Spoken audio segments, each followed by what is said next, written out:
Hi guys, welcome to Tamra, the Judeo-Christian medium. That's me, I'm Tamra, and Judeo-Christian means Jewish Christian. So I'm a Jewish Christian medium, of course, amongst all this war and controversy. Anyway, I've gotten into that in other videos. Let me just explain quickly who I am. Like I said, I'm a Jewish Christian medium, and I discovered that throughout a lifetime of metaphysical experiences, out-of-body experiences, near-death experiences, and everything else you can imagine.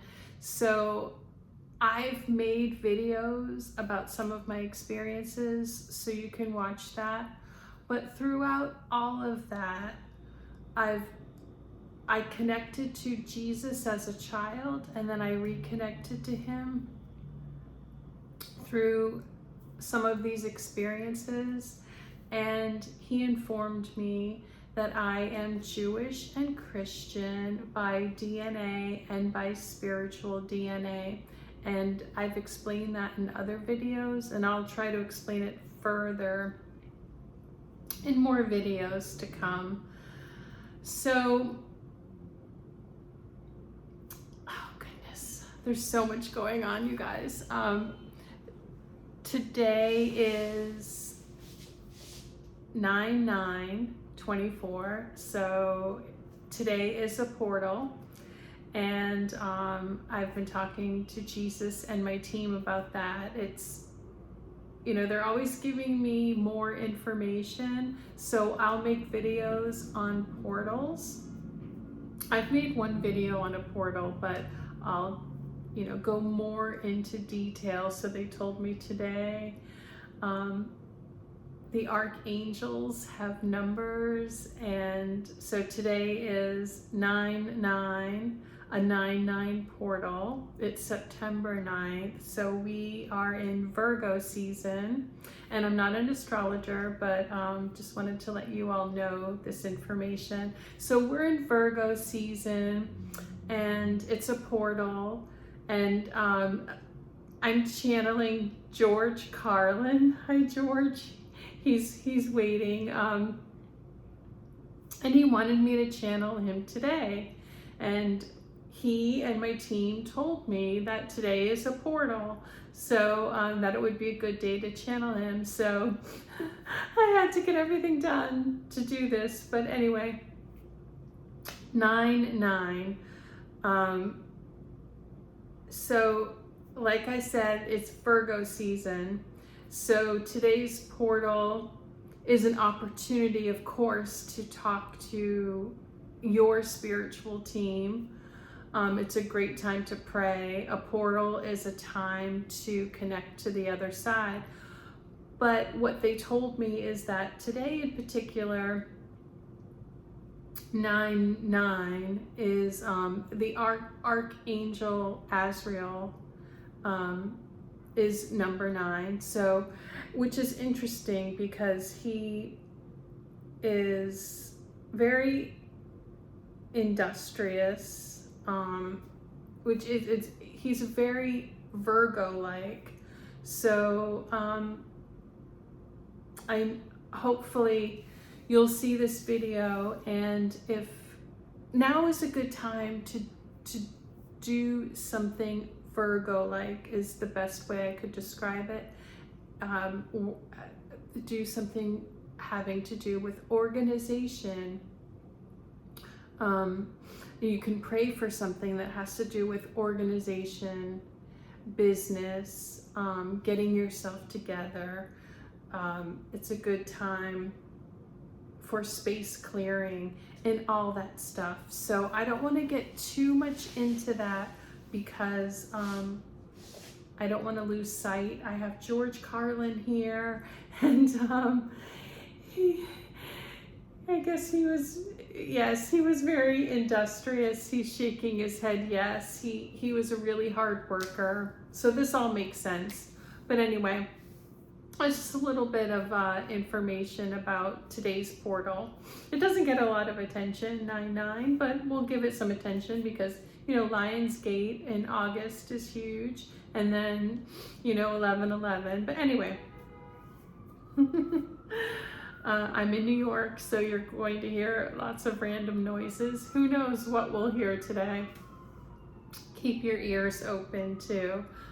People have heard and seen things from spirit in my videos. So, okay, let me clear the energy, and before I start talking to George Carlin, which I'm very excited to talk to all of you at once, I just want to pray to my spiritual team, and feel free to pray with me and see how you feel afterwards.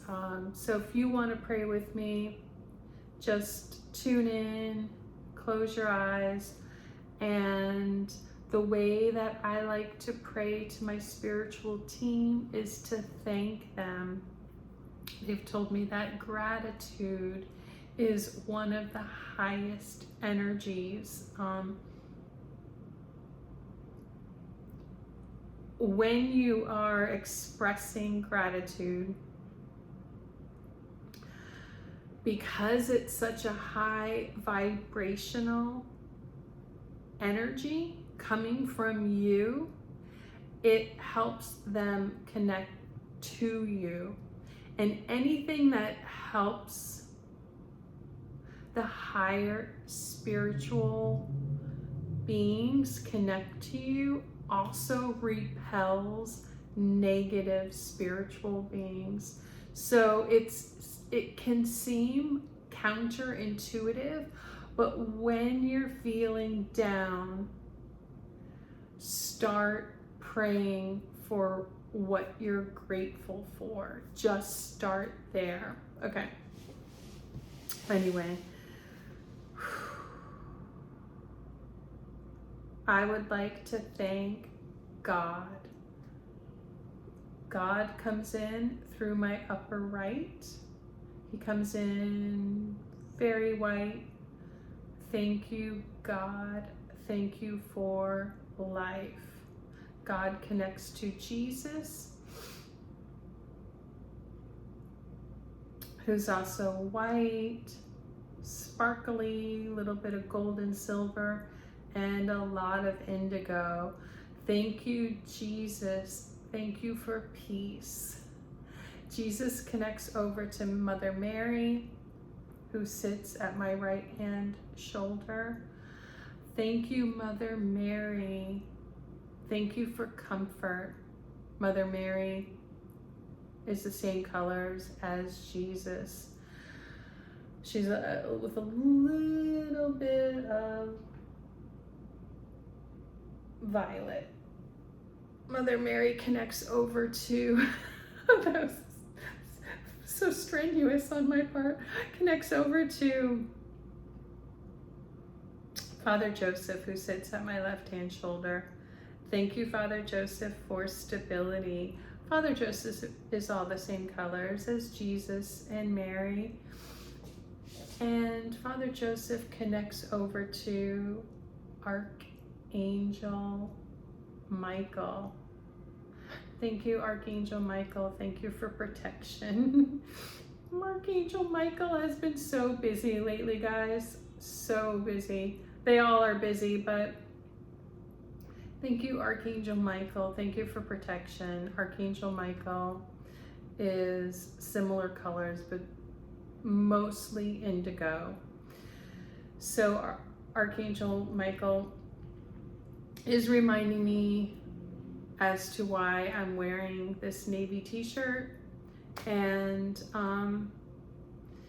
it is a long story, but all of my archangels, all of my team, myself included, many people here you can watch my channel, you can look through my videos, are part of the Galactic Federation.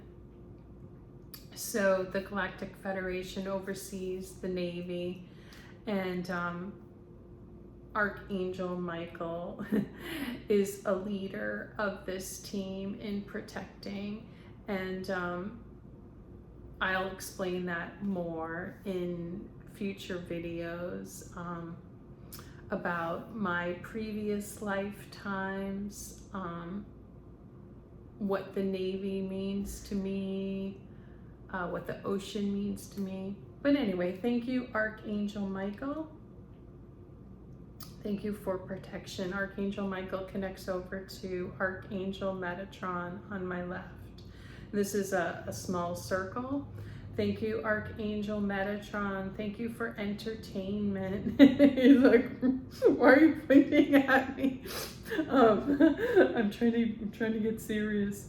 Thank you, Archangel Metatron. Thank you for entertainment. So I've said this in other videos. This is a very big, swirly, colorful rainbow. So we have white and silver and gold and indigo swirling over and swirling back to very strong indigo. And over here we have Archangel Metatron, who's very red, yellow, and orange, and he has his whole team. And we can't forget green. That comes in a little bit. I'll show you. But thank you, Archangel Metatron. Thank you for entertainment. Archangel Metatron connects over to Archangel Eric. And if I seem distracted, I am, because they are all talking to me and teasing me and all of that. Thank you, Archangel Eric Medhus, who sits right here, right to my left. Thank you for communication. He and I are the same colors, indigo, a little bit of gold and silver, a little bit of violet, a little bit of white, but we're mostly indigo. And I'll explain that in a bit. Thank you, Archangel Eric Medhus. Thank you for communication. Archangel Medhus's job on the other side is to connect us to spirits on the other side. So talk to him if you'd like to connect to a loved one. Archangel Eric Medhus connects over to Archangel Gabriel, who sits right in front of me. Thank you, Archangel Gabriel. Thank you for acceptance. Archangel Gabriel is reminding me, if you would like any of these things in your life, pray to them in particular. And they all do so much more. I'm just narrowing it down to one word. Archangel Gabriel is very red. Thank you, Archangel Gabriel. Thank you for acceptance.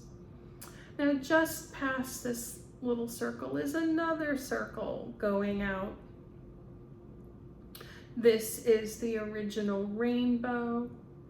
This is the rainbow that connects down to earth. This is what all of the songs, poems, everything that's been downloaded about rainbows is about. It's the rainbow connection from us on earth to the other side, up to the 12th dimension, which is the circle I just mentioned, going downwards, spiraling down to earth, to the 3rd dimension.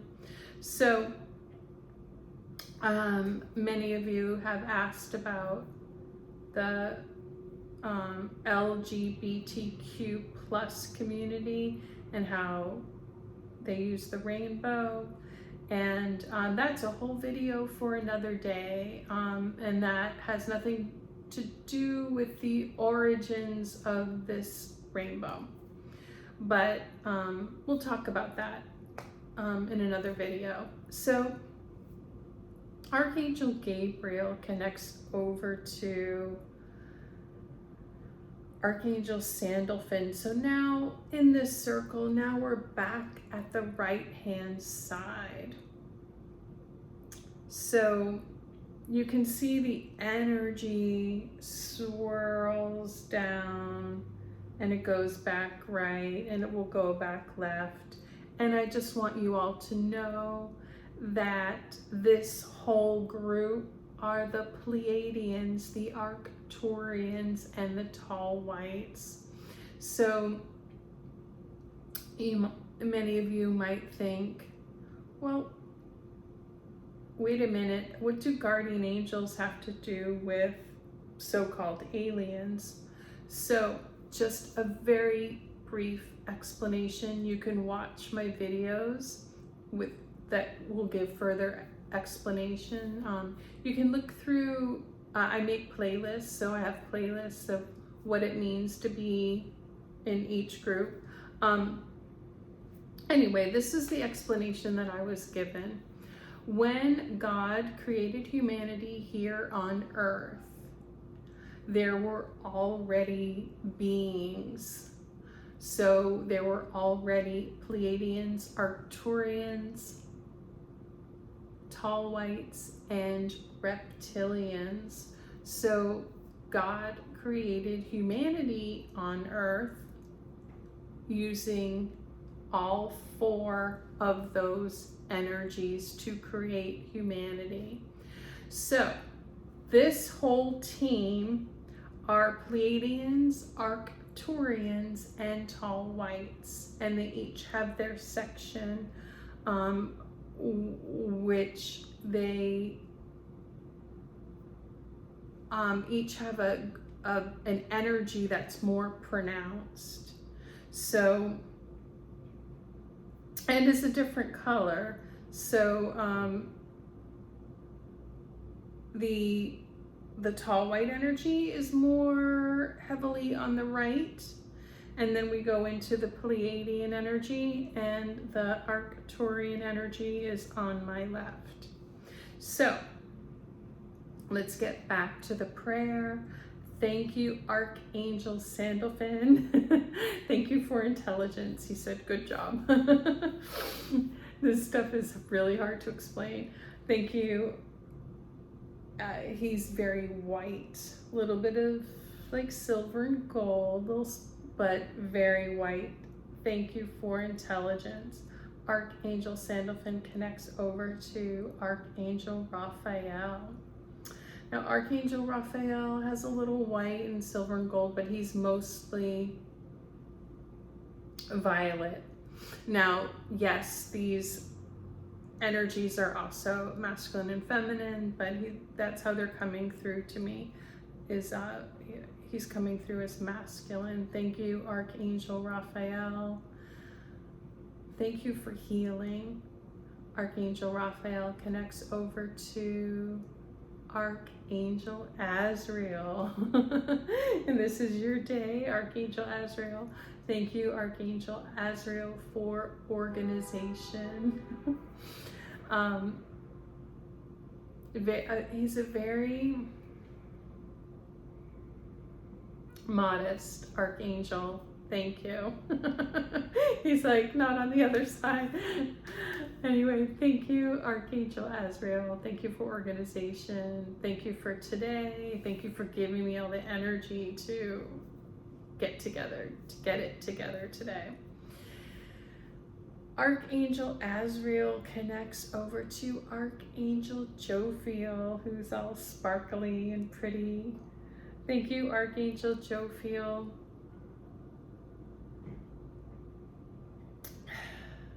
Thank you. Archangel Jophiel is like gold and silver and sparkly.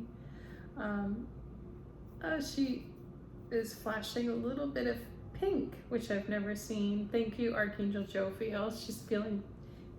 They're feeling very feminine. Archangel Jophiel connects over to Archangel Uriel. And just to let you all know too, And the reason I'm really explaining this is because I just have a feeling people who will be tuning into this George Carlin video might not be aware of all of this. So I'm sorry for the people who already know this, but each of these archangels is a very large, energetic soul group too. Large in the fact of energy, not in the fact of souls, if that makes sense. It's very hard to explain, although their lineage goes down the rainbow. You can watch my other videos for further explanation. But anyway, Archangel Jophiel connects over to Archangel Uriel. Thank you, Archangel Uriel. Thank you for my mission. Now, I am Archangel Uriel. This is what I've been told. And my mission here is to help others with their mission, amongst other things, but that is my major mission. So, if you would like to know what your mission is, pray to Archangel Uriel. It's very important because it affects your whole life, who you meet, all of that stuff. Anyway, Archangel Uriel is very indigo, heavy Pleiadian. You can see that here. You can see that I'm very indigo, especially if you can read auras. Archangel Uriel is very indigo with some white, some violet, a little bit of gold and silver. But Eric Medhus is a part of Archangel Uriel. He just branched off to do his special mission of being a medium on the other side. So Archangel Uriel, thank you, connects over to sorry, they're talking. Archangel Zadkiel, thank you, Archangel Zadkiel, for balance. Now, this is where we're getting into Archangel Zadkiel is green. It's a very teaching color. Some indigo, some white, some gold. So there's these outlines of white and gold and silver, and then major green, and that's with all of this group. Thank you, Archangel Zadkiel. Thank you for balance. Archangel Zadkiel connects over to Archangel Jeremiah. He's like, yeah. Archangel Jeremiah is coming in as very yellow. Thank you, Archangel Jeremiah. Thank you for wildness. Archangel Jeremiah connects over to Archangel Raguel. Thank you, Archangel Raguel. Thank you for swagger. Archangel Raguel is very orange and red. Now they're right behind Metatron, so think of this as a whole group too. That will be explained in more videos and past videos. Thank you, Archangel Raguel. Thank you for swagger. Raguel connects over to Archangel Chamuel, who's very light blue. Thank you, Archangel Chamuel. Thank you for calm. Archangel Chamuel connects over to Archangel Ezekiel, sorry. Archangel Ezekiel. I got ahead of myself. Thank you, Archangel Ezekiel. Thank you for nutrition. Archangel Ezekiel is coming in as like a light pale, like corn color, a harvest. Yeah, we're getting into harvest season. Cornucopia season. Yes, Ezekiel, thank you. And I will also be making videos about each archangel in the future. Archangel Ezekiel connects over to Archangel Haniel. Thank you, Archangel Haniel. Archangel Haniel is coming in very pink. Thank you, Archangel Haniel, for sleep. Many of you, please, if you can't sleep, pray to Archangel Haniel. Archangel Haniel connects over to Archangel Daniel. Archangel Daniel. Sometimes he calls himself Daniel McDaniel. Thank you, Archangel Daniel. Thank you for humor.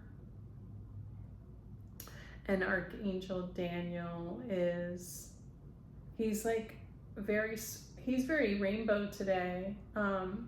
Like pink and red and orange. Thank you, Archangel Daniel. And yellow.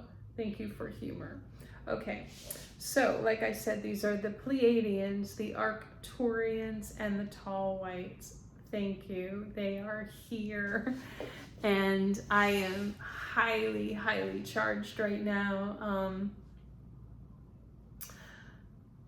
They might chime in at any time and talk. And of course, they have brought in Archangel, thank you, Archangel Eric Medhus, for bringing in George Carlin. And for some reason, George Carlin is coming in as a vampire. He's warning us about vampire energy, which is a dark reptilian energy. So you can watch videos about what it means to be a dark reptilian. Just look at my playlist. George Carlin is very protective. George has been with me for a long time, so I have a lot of notes. Thank you. Let's welcome, I'm going to give a really proper welcome, ladies and gentlemen, to George Carlin. Yay! Welcome, George. And you know, he's turned into Count Chocula and he's flying around. Oh my gosh. Guys, he's just so funny. I will continue talking to him, and I may make more videos, but it's just been a trip. So let me get into my notes. My notes are a mixture of real facts, biographical facts that I've looked up, and then I talked to my team, and I talked to George, and I tried to get everything straight, and which is a lot harder, but they want me to do this. My past videos, like my initial videos, I would just talk to them in the moment. They were shorter, but now I have all this information. Hold on just a second, guys. Okay. So George Carlin. So I wrote notes down, and then I also spoke notes, and then so we're gonna look at those notes on my computer, and he's going to talk to me, and my team's going to talk to me. So this might be a little chaotic, which I like, but you know, it's up to you if you like it. So one of the first things he complained about, and he told me he's a professional complainer. I hear ya. He said he can't believe there are smash burgers. When we were growing up, guys, one of the biggest cooking rules we heard all the time, and we had a lot more rules, was that you weren't supposed to ever press on your burger. It was like this rule that all the juice was going to come out. And he's like, now they professionally make smash burgers. He's really angry about that. Okay, so let's get into who, 30 minutes in, let's get into who George Carlin is in this whole universe.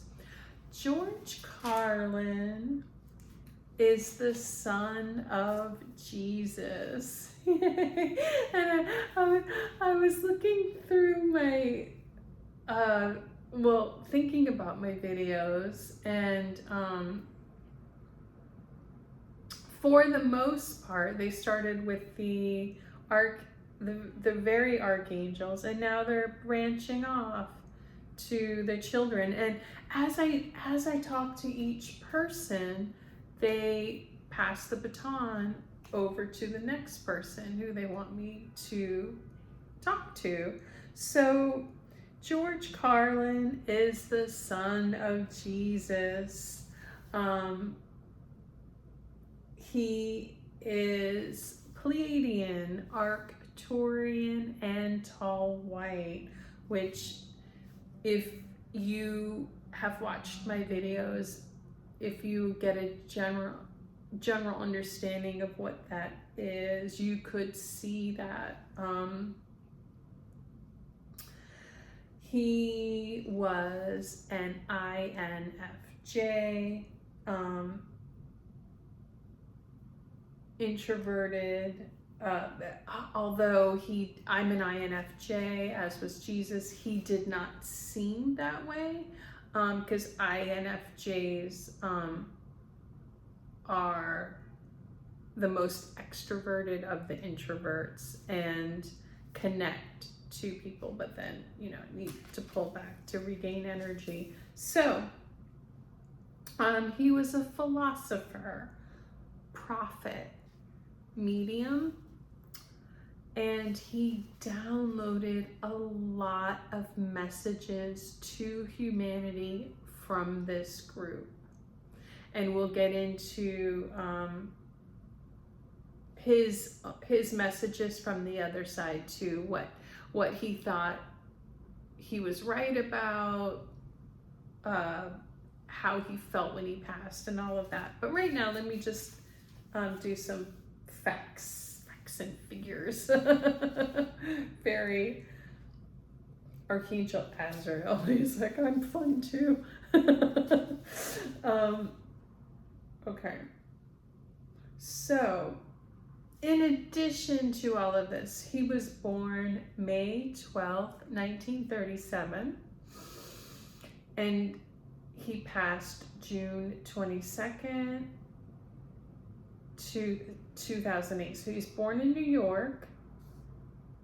He was a Taurus, which just adds another layer. And our whole birth chart is set. It's a collaboration. It's a plan. So it is like an astrological vessel for us to express our mission. Thank you. So, born in New York, passed away in Santa Monica from heart failure. I'm sorry. He said it happens to the best of us. He was a wordsmith. He obviously, that's his galactic origins and his DNA here on Earth. His father was a wordsmith, loved Shakespeare. Someday I will do a video on Shakespeare and my connection.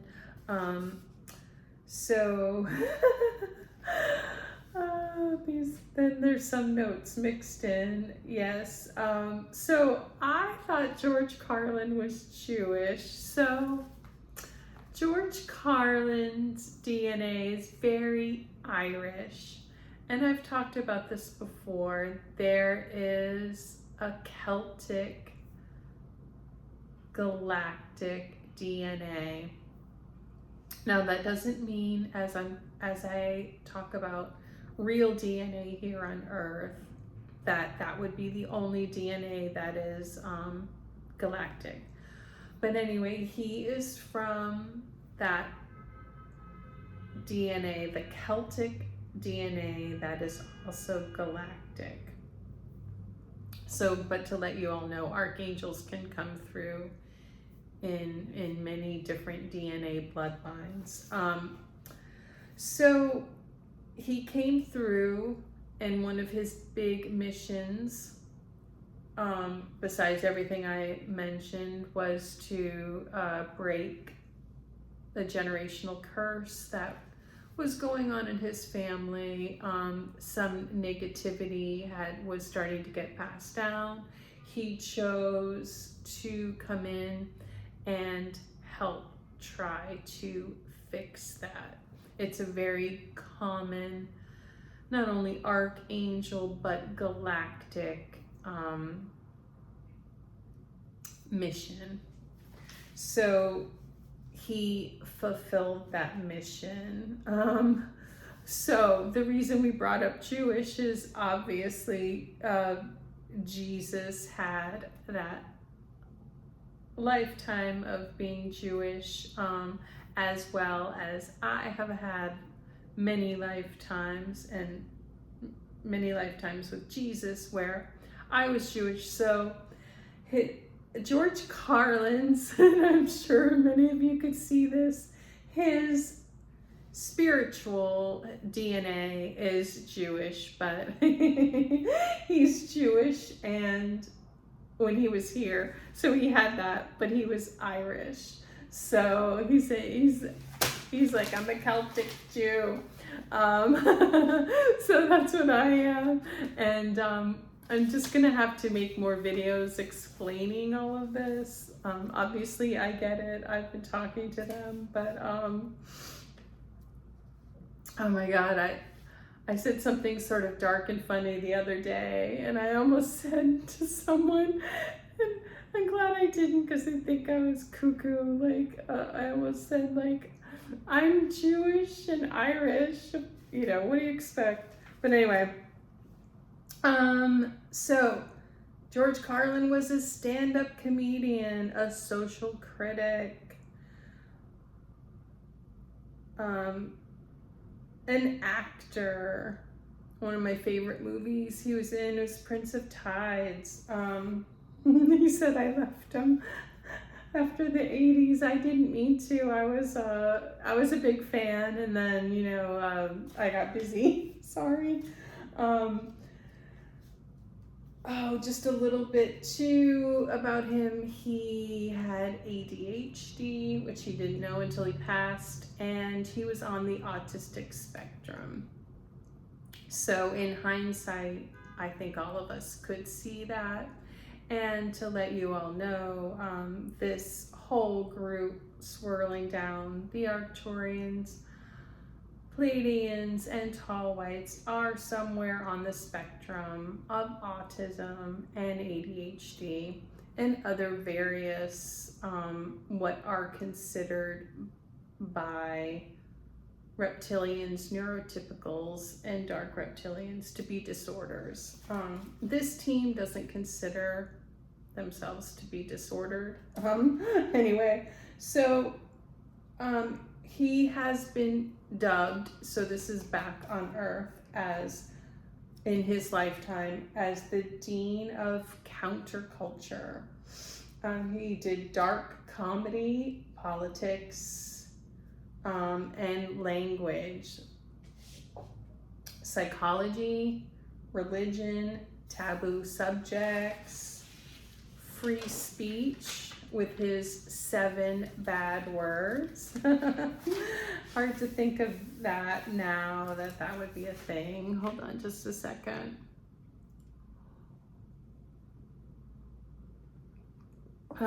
Goodness. Okay. So I wrote he interjected, stand-up has become so saturated.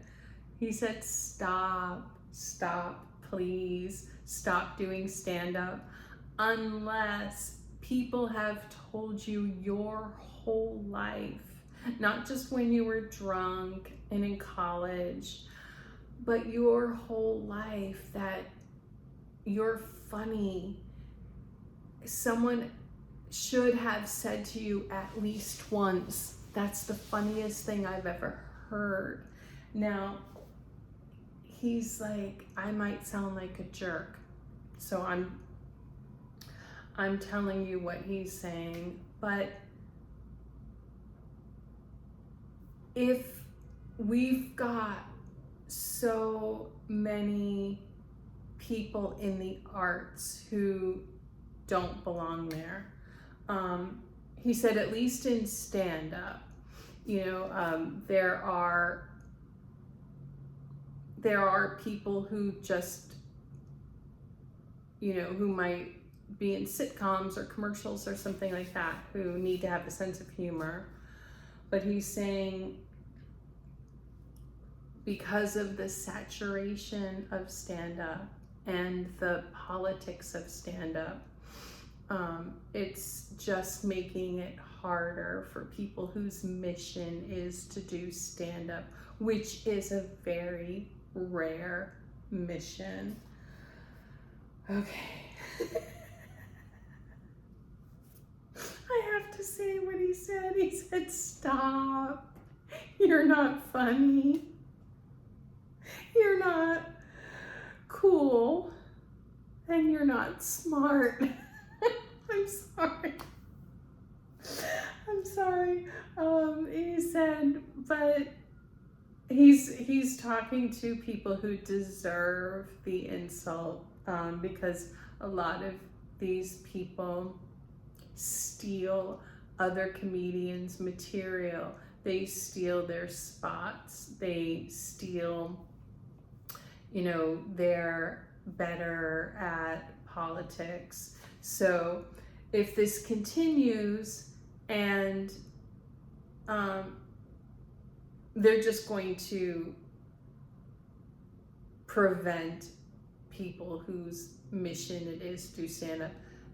They're going to prevent, and comedy will become bad. So yeah,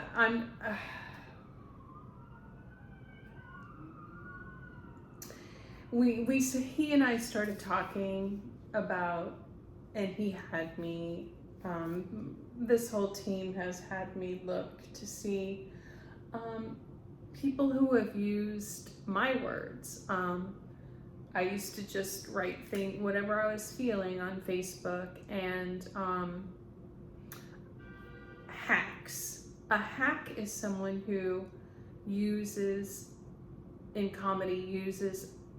other people's words. They call it material, but uses other people's words as their own to sound funny. And that's already a sign of that you shouldn't be doing comedy. George Carlin got out. He's saying a quarter of what he was feeling. He was just a comedian.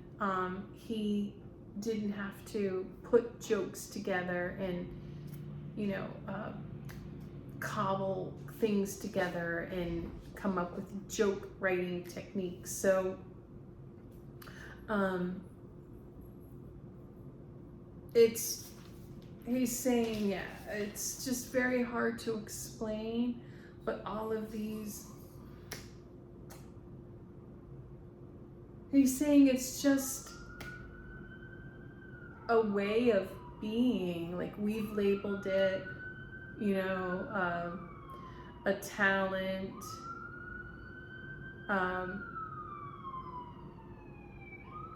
sorry for the sirens. So he's saying,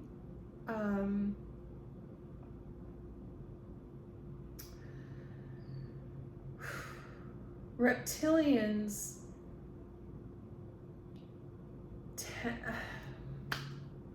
saying can be funny, can have a sense of humor. It's different.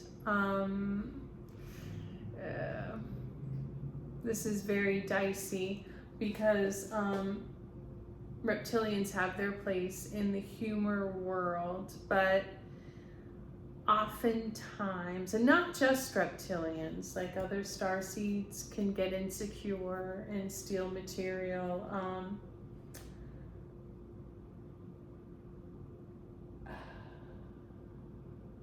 But he's saying, if you're a comedian and you're watching this, or you know a comedian, if you find yourself searching for material, you're not meant to do stand-up. Now, there are different levels, and this applies to starseeds and reptilians, but he's saying, like, this whole idea plus a current lack of morals is causing a lot of problems in comedy. And but he's trying to make it into a generalized advice. Like, if you're struggling to write jokes and if you're copying other people and you're saying to yourself, like, what is funny? Like, he's saying, like,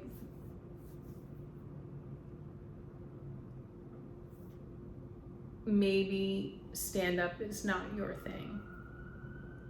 Maybe you should be a comedic actor, or, you know, a weird actor. He's saying there's a lot of people in comedy who, and he showed me people, some starseeds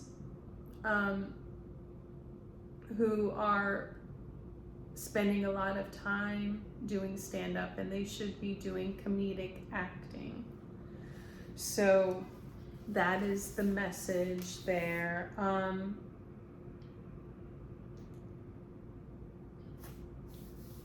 And I ended up writing down, he had me, we were talking about what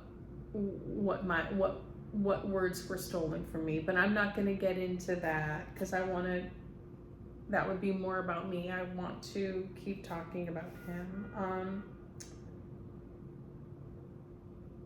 Yeah. So, and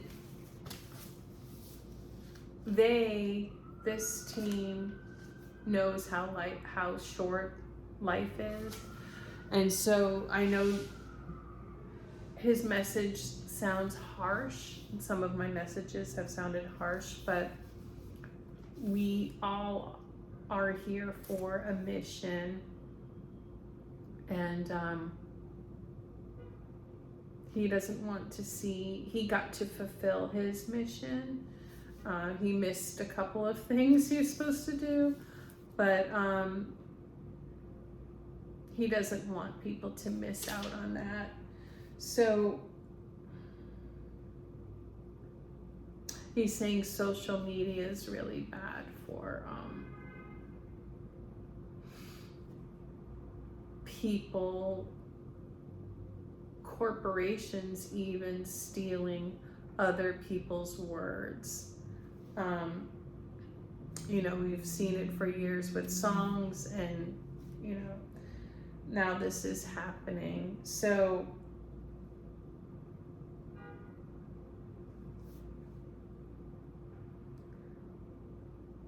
okay.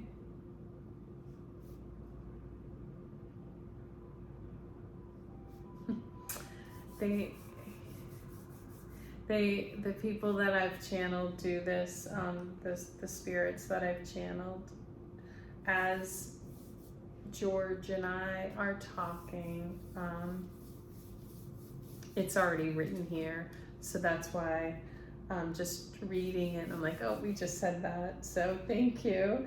They do things like that, that kind of keep me entertained and they're always showing me, and they said they're always trying to show you guys too their presence. And George says a lot of times we miss it. He had a lot of miracles in his life that he didn't connect. Okay. So George had a rough childhood. He lived in what he called White Harlem. He called it that because it sounded tough. It was a big deal in his time period to be tough. He's like, bring it back. He went into the U.S. Air Force and was a DJ. He said Robin Williams copied him with Good Morning Vietnam. He didn't, but that wasn't, that was downloaded, that whole, to all of the people in the movie and everything. That wasn't, I mean, to the people who created the movie, that wasn't a steal. It's just he's teasing Archangel Metatron, who is Robin Williams, for that Good Morning Vietnam. He's like, I was the real DJ in the military, a real military DJ. So his George Carlin's grandfather was also galactic and used to write out Shakespeare's words. So definitely autism.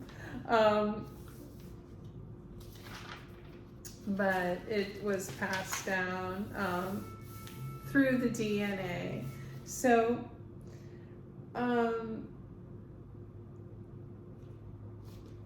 George Carlin was very rebellious. He was court-martialed. He fought everything. He says he was a pain in the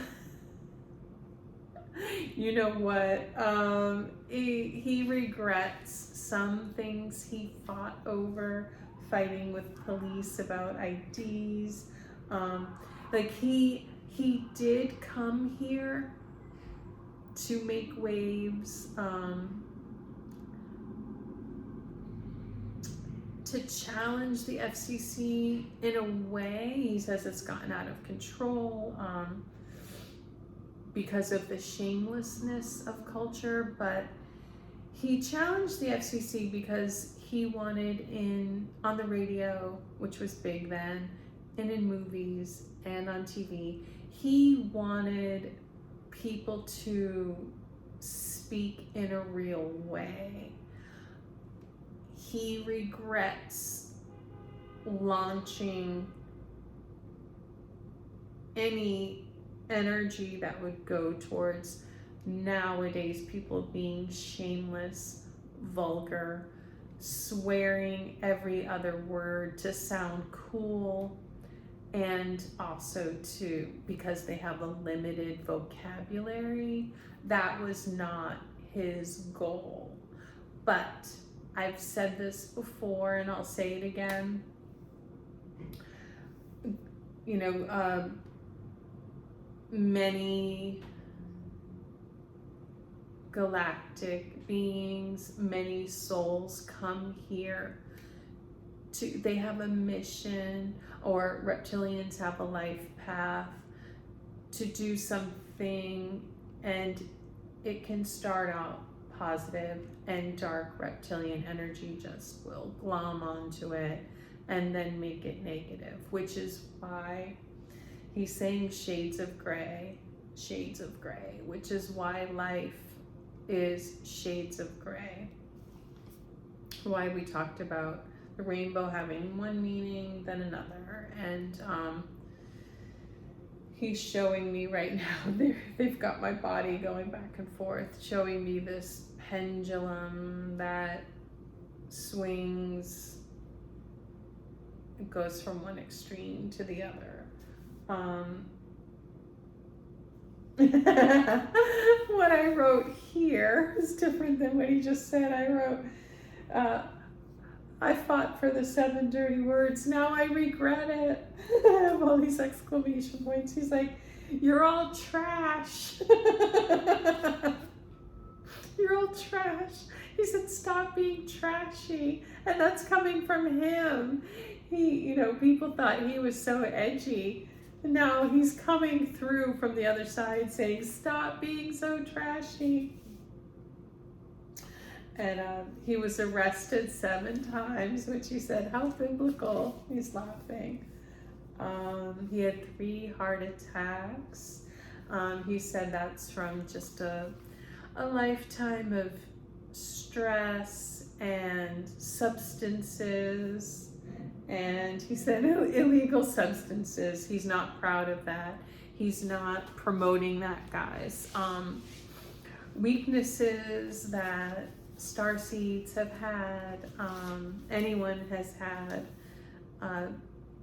because we like George and we admire him, doesn't mean he wants other people to experience, like he said, kids, don't do drugs.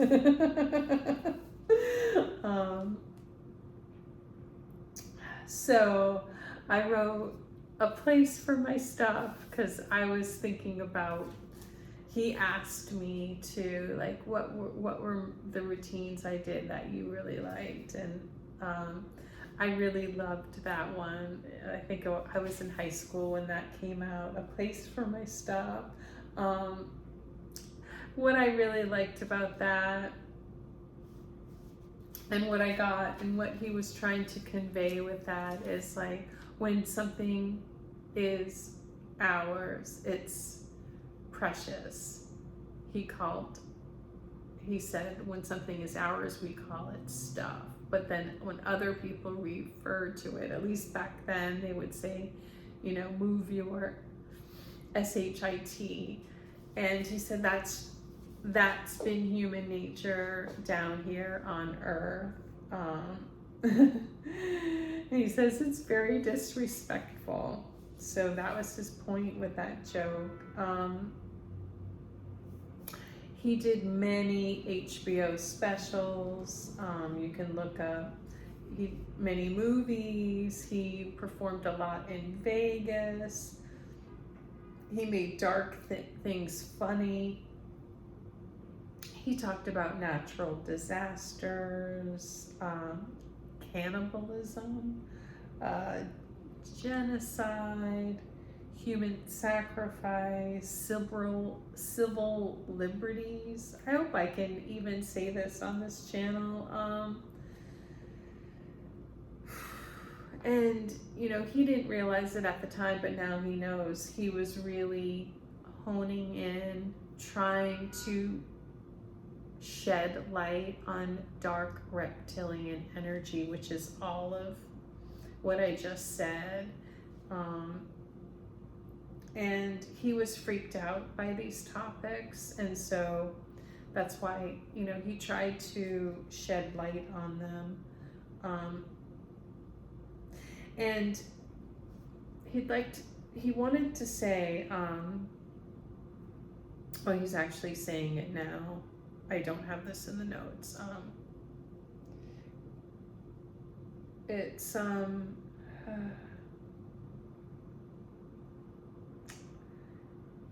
he's saying,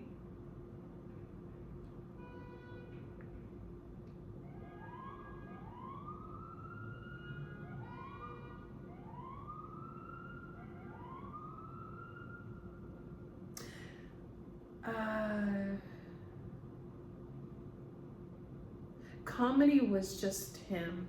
It will always be him.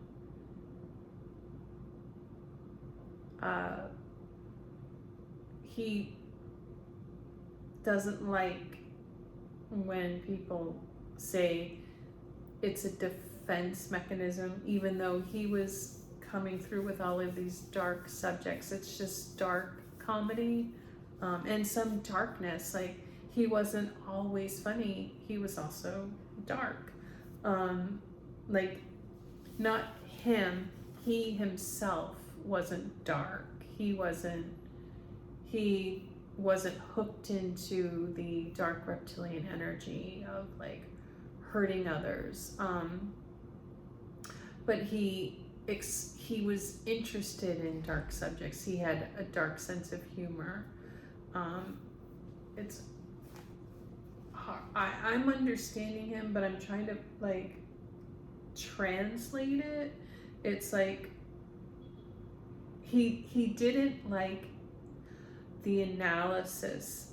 He doesn't like the analysis of comedy as if it's this almost negative, like, abnormality in people, and it's analysis that isn't true. He's saying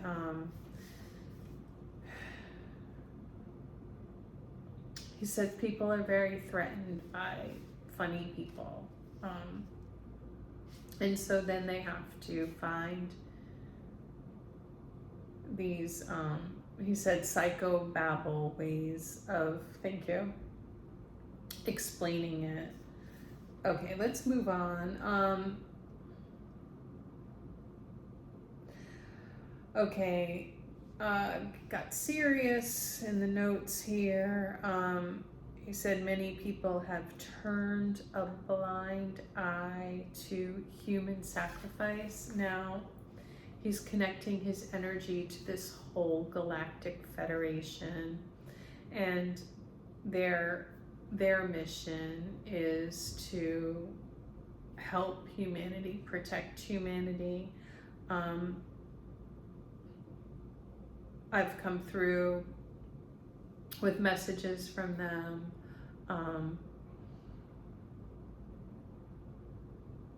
And they're connecting to other people too. And this has come up a few times, this subject.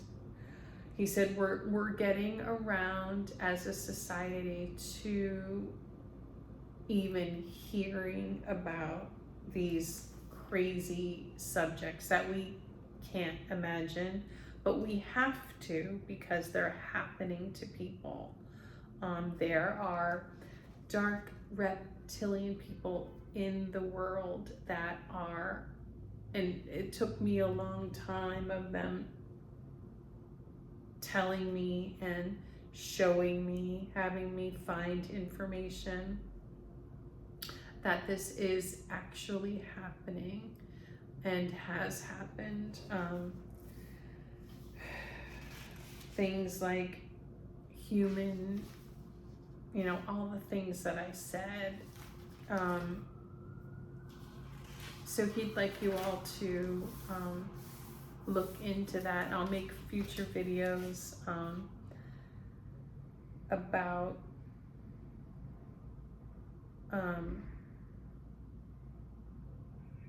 that whole dark reptilian,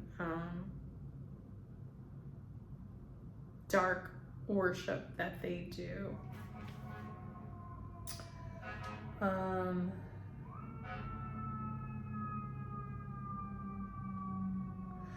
He's saying, this is hard to say, it's kind of insulting.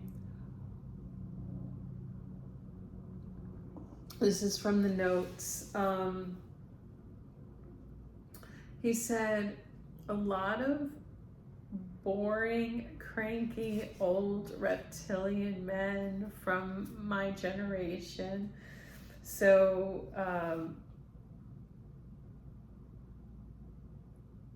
he kind of,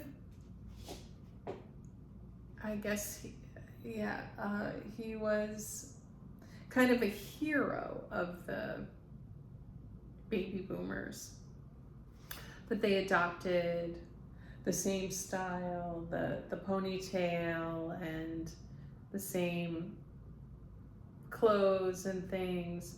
And he really wants you to be aware of someone's image.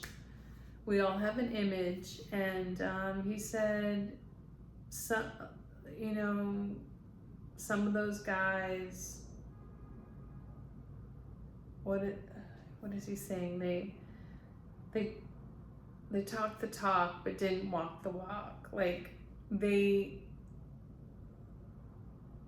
looked like him but did not carry the same energy. They might have repeated some things that he said, but they weren't living it.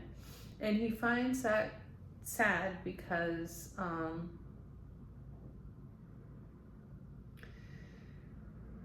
that's a confusing aspect of humanity.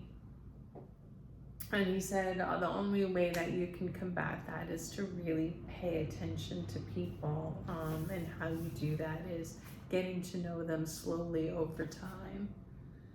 Because he said, like, especially when he passed, he really saw this, that, he saw all of his own mistakes, but that idea of someone who might have looked like him, sounded like him a little bit, but had a completely different vibe and motivation of living. So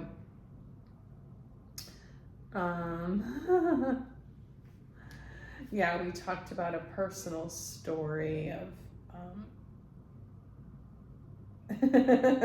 he was really validating like an experience that I had.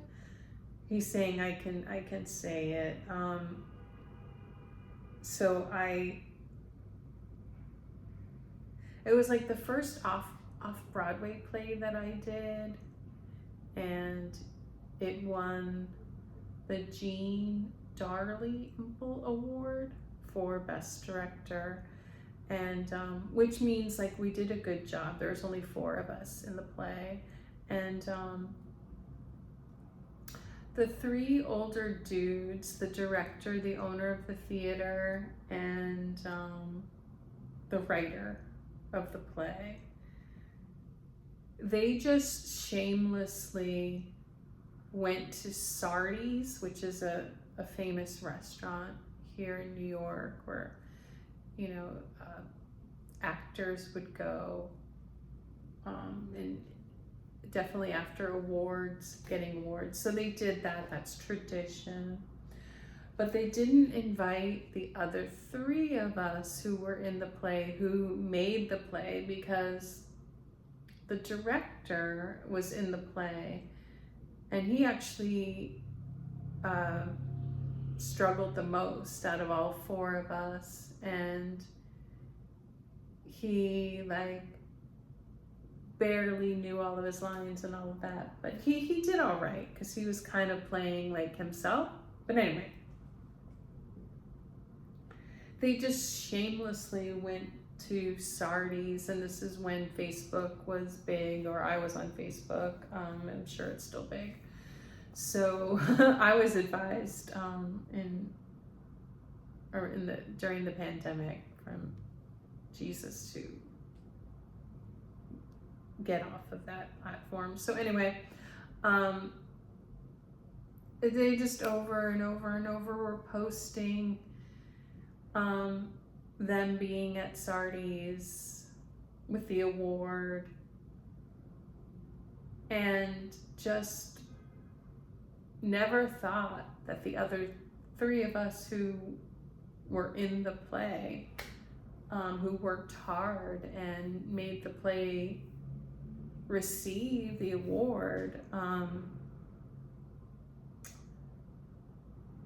they didn't even think that might be offensive. Like George Carlin's like, I've never done it. Anyway, there were actually 3 reptilian men, and this isn't, you can watch my videos, they weren't dark, they're not dark but we don't want to get all into their character. But so he's saying that's just a shameless, typical thing of some men of his generation. But to look at them, they look like George. But they're not. And he's not trying to brag about how good his character is. It's just a matter of like, he's saying like, don't be an a-hole. Like, that's an a-hole move. Thank you, George. Sometimes I'm a little too, I pussyfoot around things, very diplomatic. But I have to be. I'm a bridge between them and you guys. But George is just being blunt. He's like, don't be an a-hole. Don't do SHIT, things like that. Okay, thank you. That was very validating.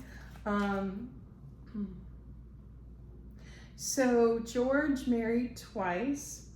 And I actually wrote this in a little biography I did on George. And I have to switch it. His first wife was a soulmate. And his second wife was his twin flame. Little horn. Metatron loves horns.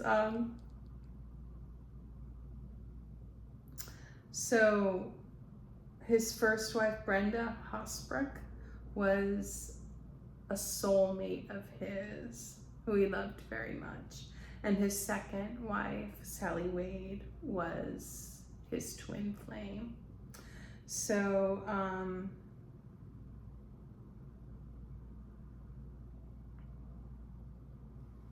when he met Sally, his wife had passed away.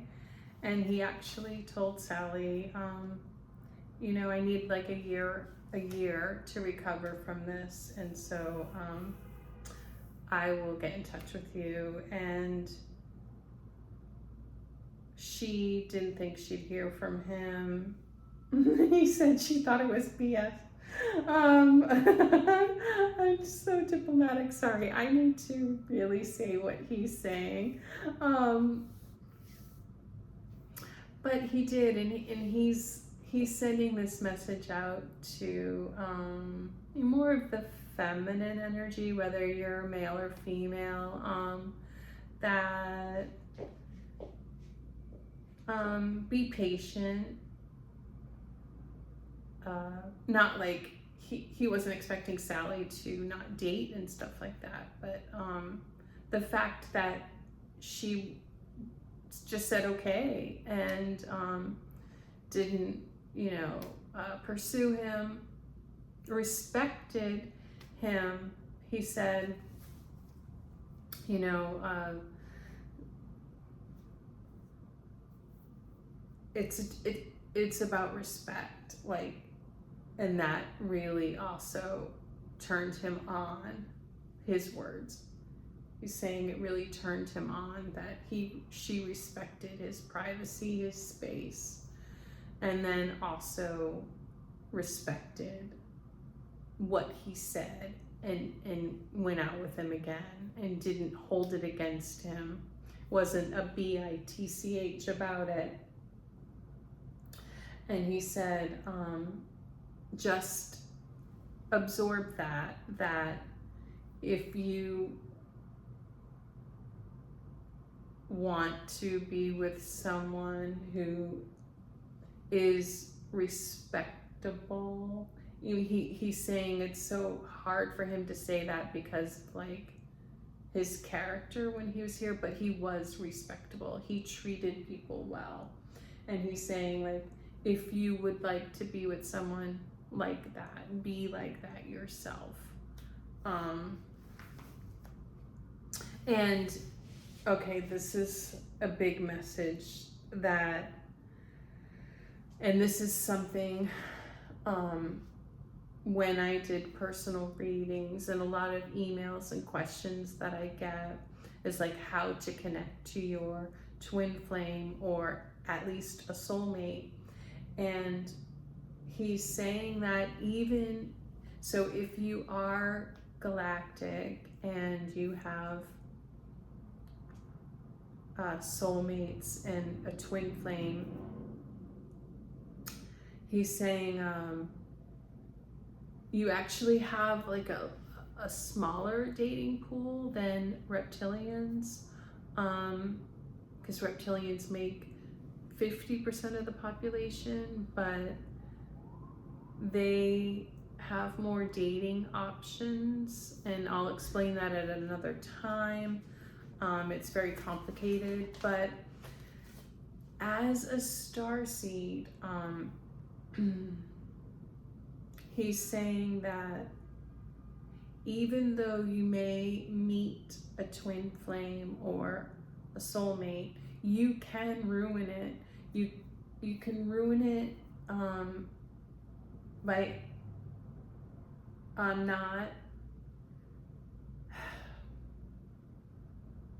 not taking the steps to get to know someone, to date properly and have the mutual back and forth respect for yourself and for them.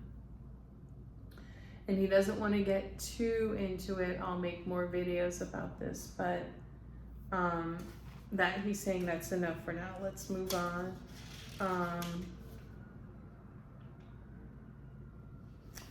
So let me see here.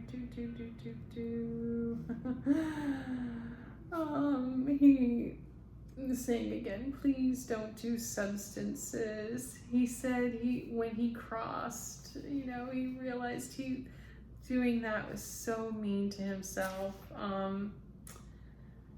That really hurt his own feelings during his life review. And the life review, guys, it's intense.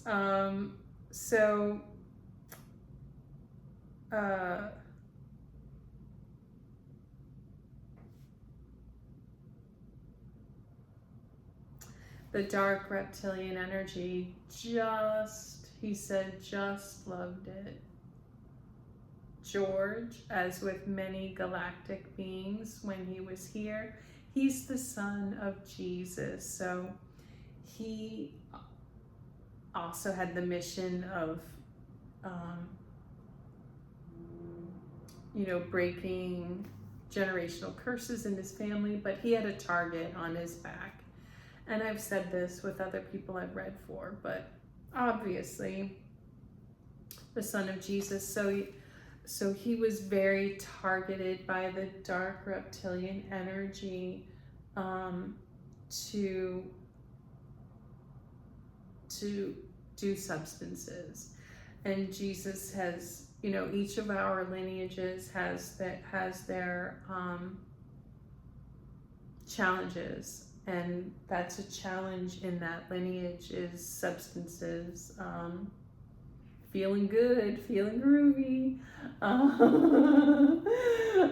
That's what he's saying. So he gave into that, not all the time, but he's saying, just be very careful of what you ingest. Be good to yourself. Don't be mean to yourself. Doing things that are bad for you it's being mean to yourself. Now, there are people who can go out and have a cocktail, go out and have a glass of wine. He's not saying that. I think you guys get it, okay?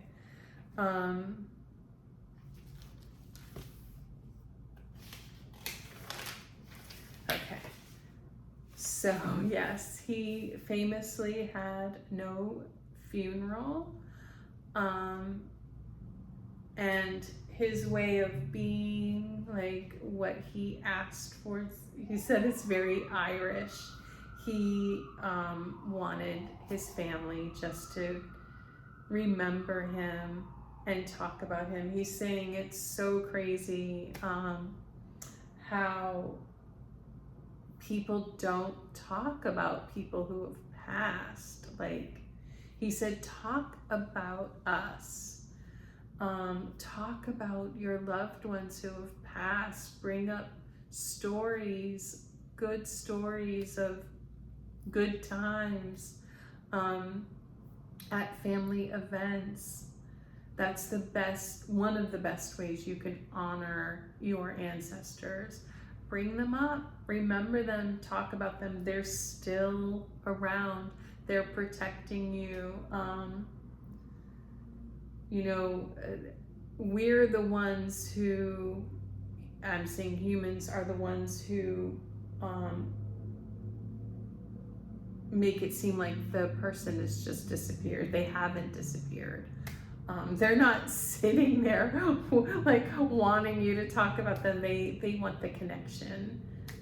When you talk about them in a positive way and talk about stories, he's like, even if you know, say, hey, they were a jerk this time or something, if it's not too harsh, even that is like, he would like to see that more. They all would. So,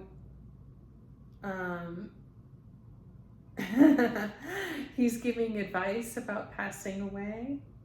And I've given this advice, like when I've read, I used to give personal readings, and I gave this advice to a few people.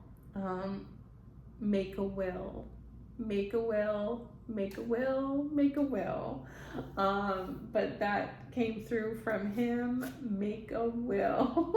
And now he went into my heating duct. He's like, hi.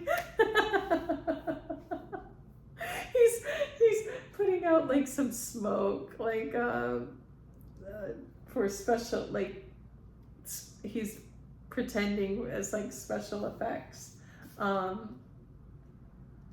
But he said, also, if you have any dark reptilians from your past, especially any stalkers, any, you know, narcissists, whatever you want to call them, psychopaths from your past, he's saying, try to figure out where people fit on the spectrum, but make it known. Put it in your will that you don't want them at your funeral.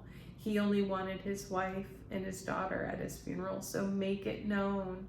Otherwise, it could turn into a circus. Oh,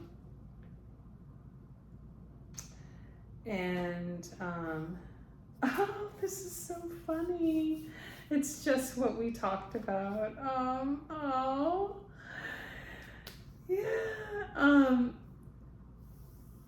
Even though he gave a huge tongue lashing about going into stand-up comedy, he'd like you to get in touch with your funny side. You know, be funny, make people laugh, let them make you laugh. He said, we're in a very serious time right now. People are very critical. Laugh, let you know, with people you trust. He said, embellish a story, tell it funny.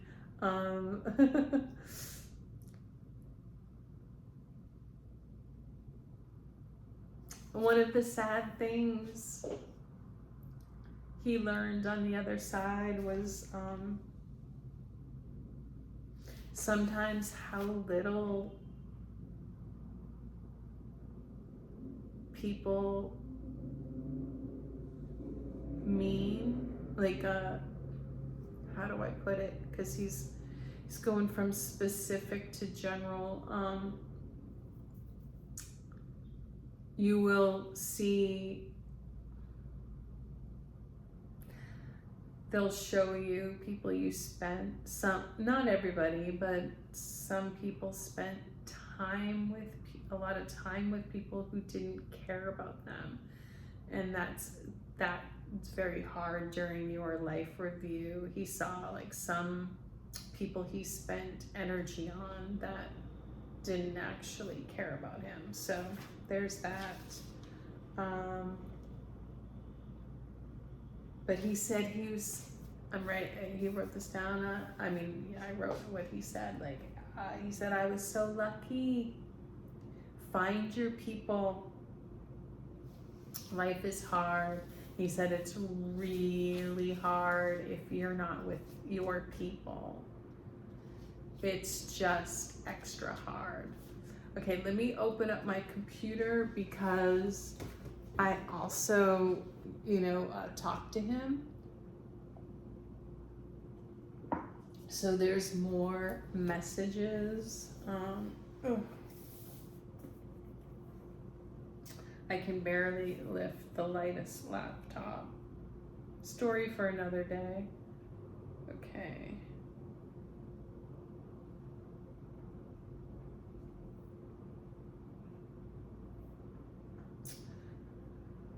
All right.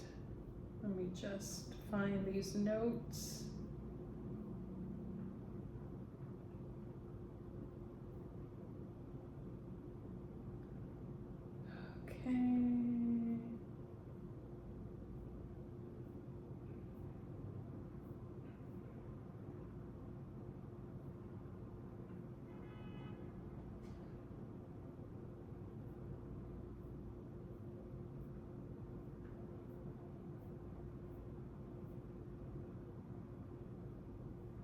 Here we go.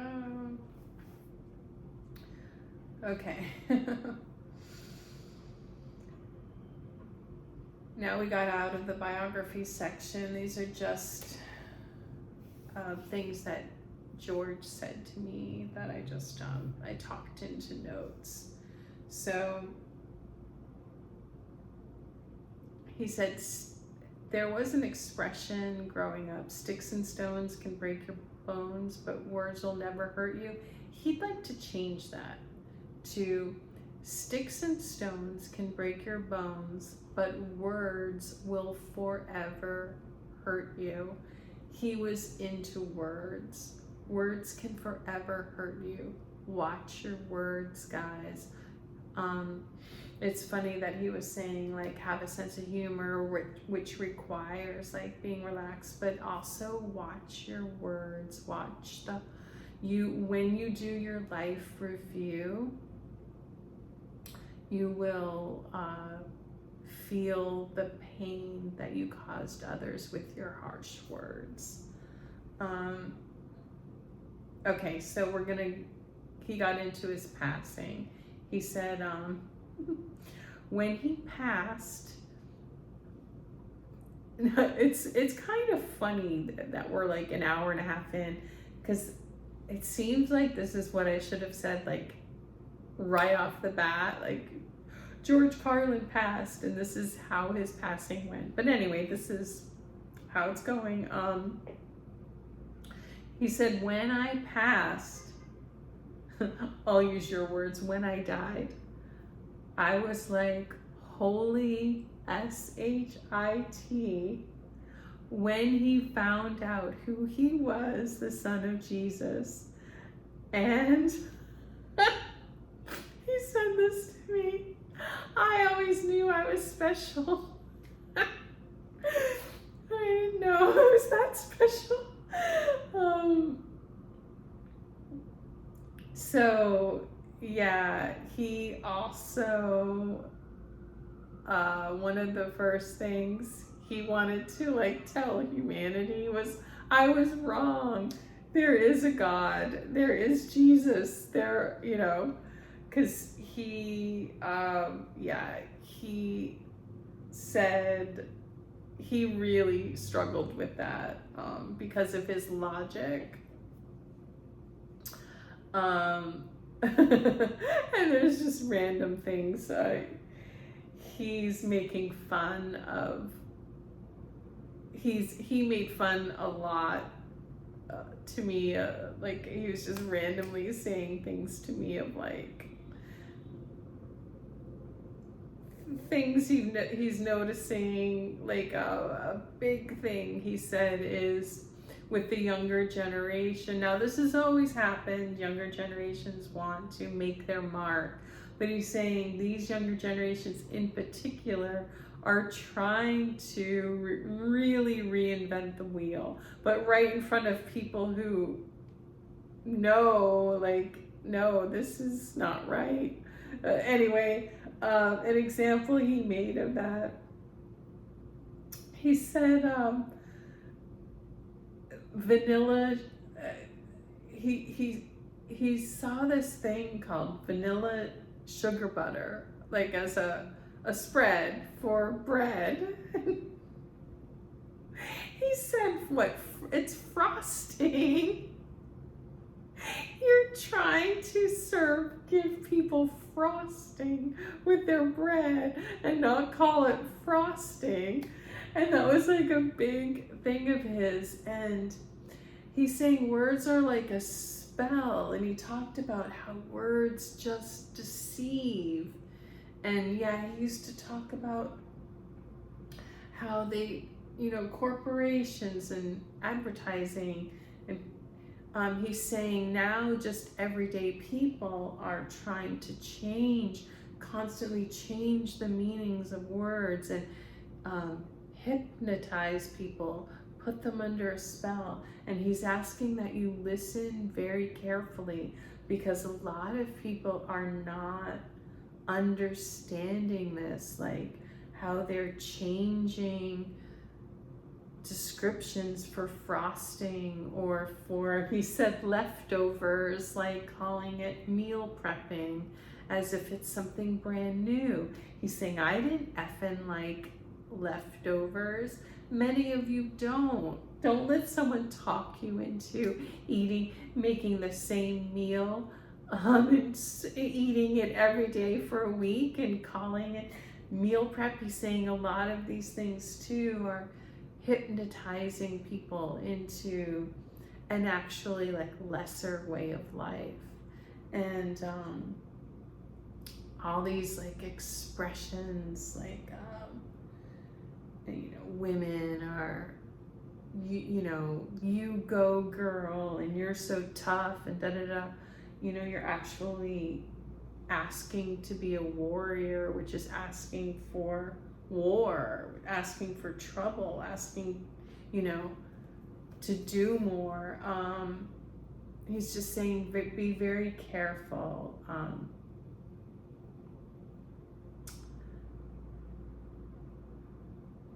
And he's saying when he was in the military, he said, I tried to be a good boy. I tried to be a good citizen, but he got kicked out, due to his, what we call ADHD and autism. It wasn't, it was rough.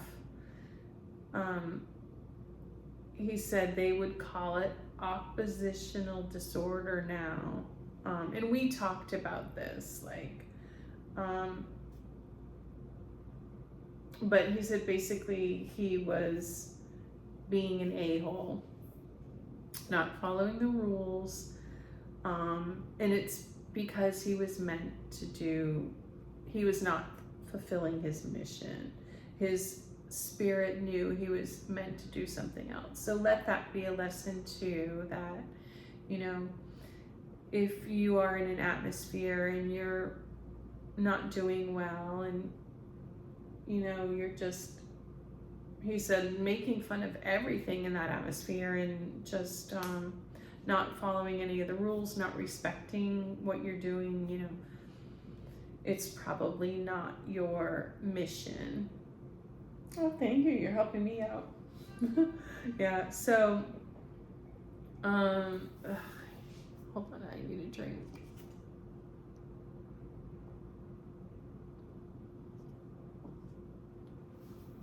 But he's saying also,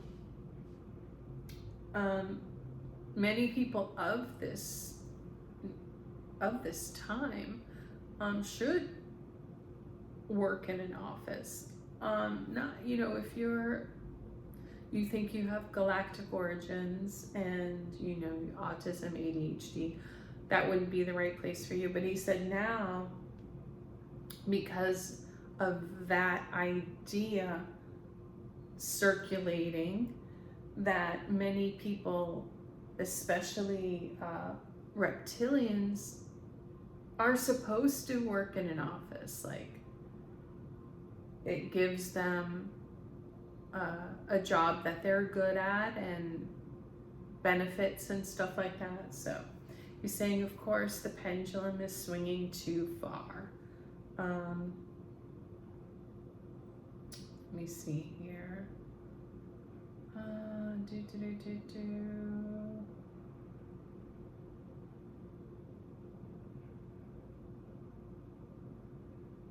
He said, yeah, do not hang out with people who don't approve of you, that are,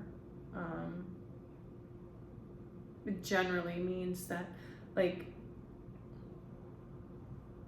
they are generally, and this is not, he said, you know, if you're obviously going down the SHITTER and people are trying to help you, that's not the same. He's saying, but like, just very critical people tend to be, if they're critical but they want to spend a lot of time with you, that's a big red flag. Like, probably narcissist, probably dark reptilian.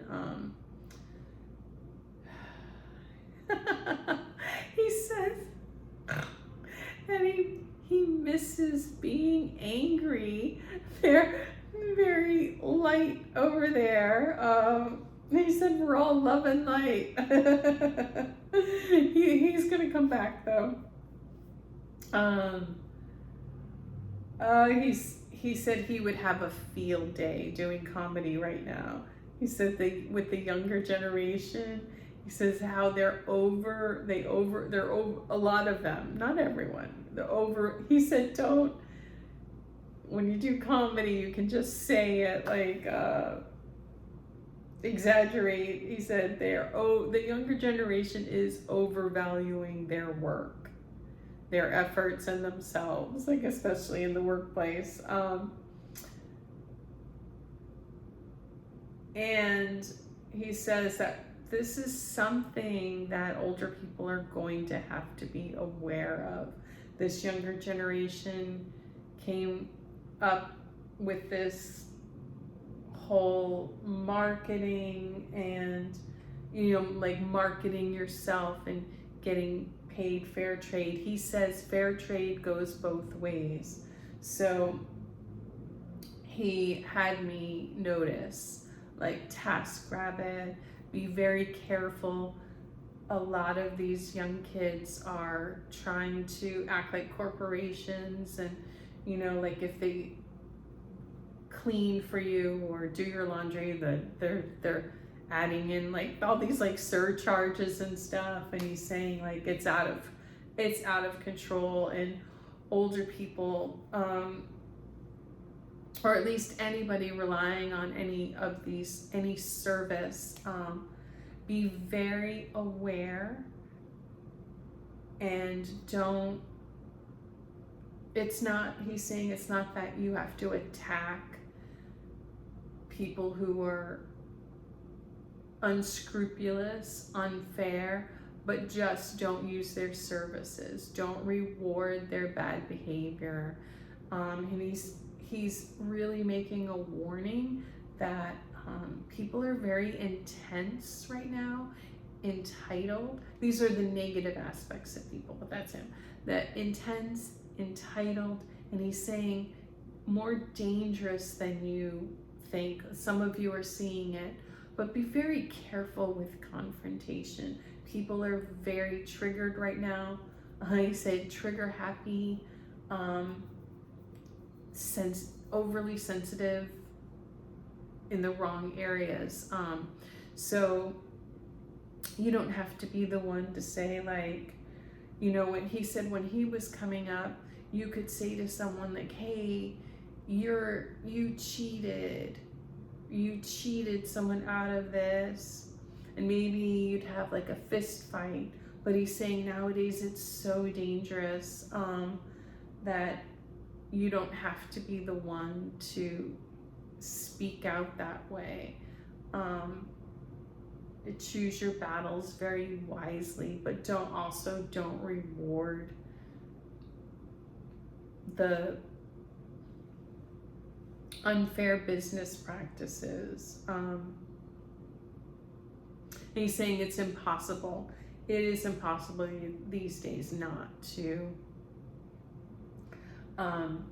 be treated disrespectfully out in the business world or unfairly. So if you do your best and it happens, he's saying don't be so hard on yourself. But he's the son of Jesus, and Jesus did say forgive. Okay, so let it go from your heart. Don't let it weigh. But he's saying don't forget, don't continue to do business. Unfortunately, there will be times in everyone's life where you can't see everything coming. But he's saying live and learn. Like Jesus has said this too. Jesus is chiming in.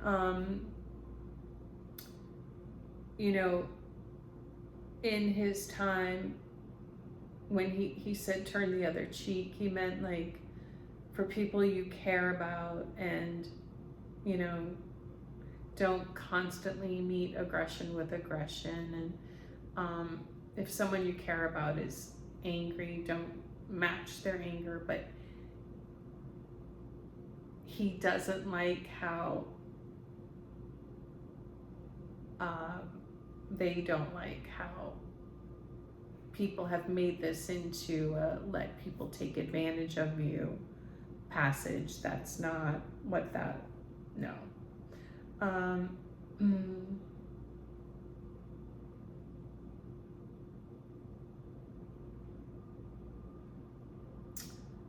Okay, what else is he complaining about here? Oops.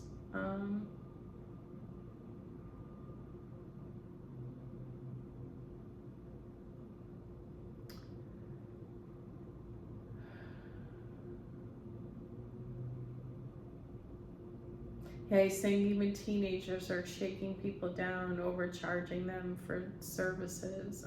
And it does go both ways. Like, so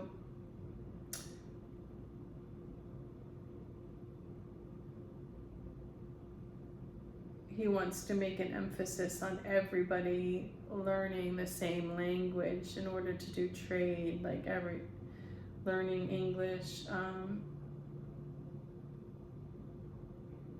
When they can in school, and learning a trade if that's what their mission is.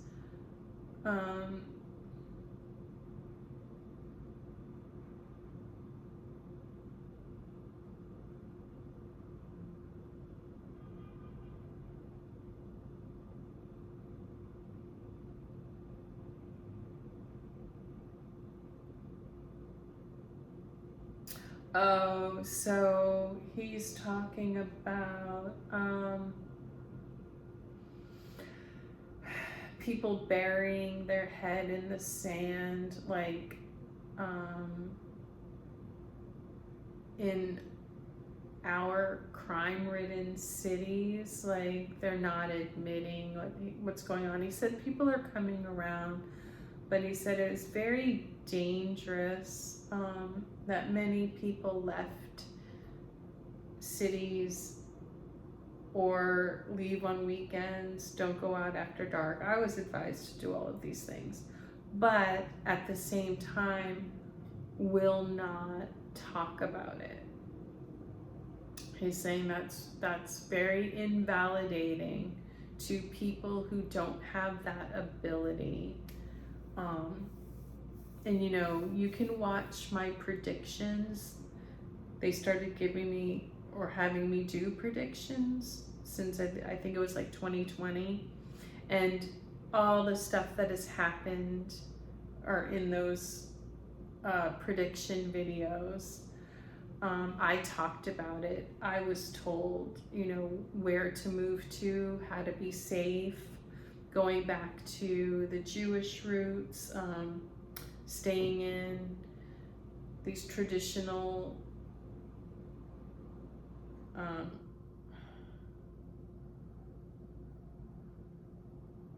they're all traditional habits from the past of like where all of these habits came from, of like not being out after dark, going to do things when, you know, the substance dealers are sleeping, you know, things like that.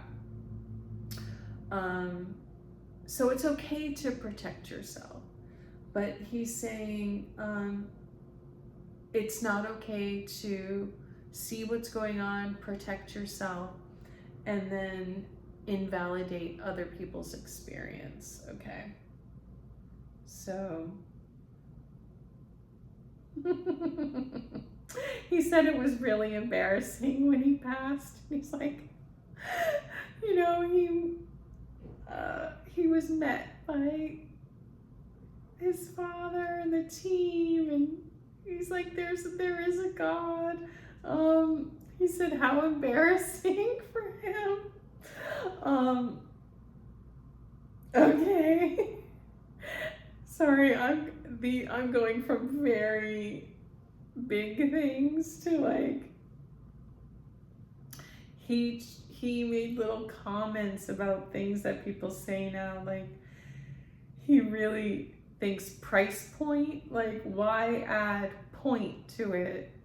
Like this is the price of something, and now people are like, the price point is, he's saying there are many ridiculous things now. And I think I said before, like the new names for hairstyles, he said it's just, he would have so much material now. He said, he knows when, but he said, don't ruin my joke. When did being fat become a good thing? He's glad he's not here for that, but he would love to talk about it. It's not a good thing. He said, good is bad, up is down, right is wrong, wrong is right.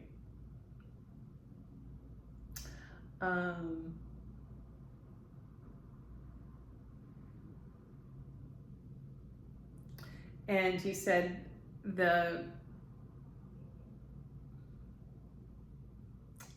men-women thing has gotten out of control to the point where it's gone too far of like this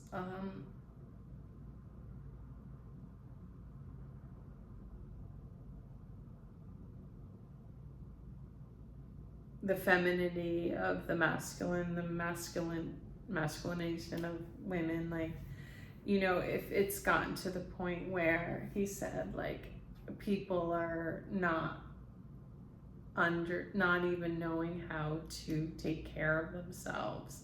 And he's saying now, like, he went back to the TaskRabbit thing of like people who don't even know how to, and this isn't their fault, they weren't taught how to cook or clean or sew or anything, and now they're trying to sell themselves doing this. They don't even know how to do it, he said, and they're overcharging people for it.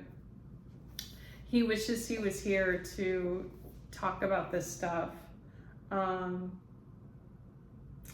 He feels bad for leaving us too soon. But he said he's coming back. And he said how incredibly selfish to not teach your children anything and then make fun of them for relying. Sorry, I broke my glasses and I have these like weird readers on. I'm getting new glasses very soon, so I'm so sorry, guys.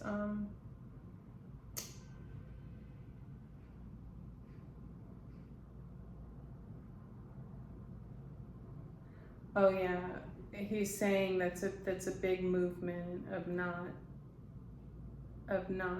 teaching your children how to do things and then complaining about it. And he said we need to learn from like China's mistake of this depopulation idea. Like, no, we need people. We need people. Try to think past what's going on in your life to the future. So this is common sense. Sure, he's like, say it.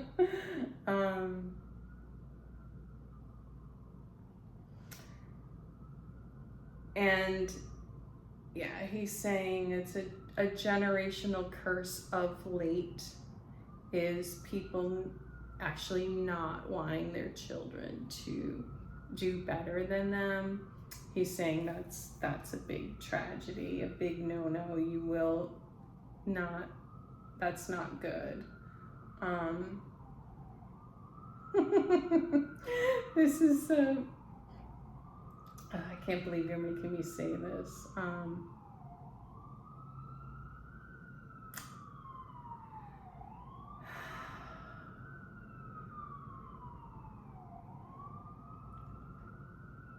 The sirens. They understand that people do this. It is a natural thing to do. But natural is not always the best practice. They're saying, please try not to only pray when you're on the toilet. I didn't want to say this. He's making me say this. It's disrespectful. Don't squeeze in. To use the analogy, oh God. He's saying don't squeeze in the prayer. He's showing me, the squeeze. When you're squeezing, don't squeeze in a prayer. And he's saying, please don't accidentally bring any of your crystals and things in the bathroom. He just really wants to pass that on, like keep the bathroom very separate from everything. And he's actually saying this is a hygienic practice too. Bathrooms are too close now to kitchens and things, and he wants you all to think about the past, how they had an outhouse. Not that we want to go back to that, but bathrooms were down the hall. Any couple, he said, in the past that could afford it would have a separate bathroom. If you can afford it, do that. And all of those nasty human things we do, he's recommending as much as possible to spare your significant other from seeing that. You're not family in that way. It's not your brother, it's your partner. And try to create a sacred place. Like, they had me make sure my place was all ready for them to come. And I keep promising I will make a video about how I prepare to talk to them. Okay, that was a little funny thing.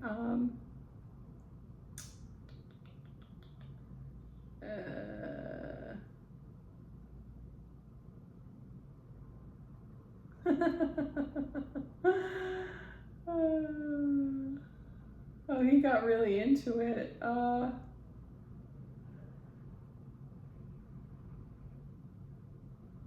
Okay, it's not good to pray if it's not clean. Although you can pray in the shower if you ask it like a baptism when you shower. Keep yourself and surroundings clean. not fake clean.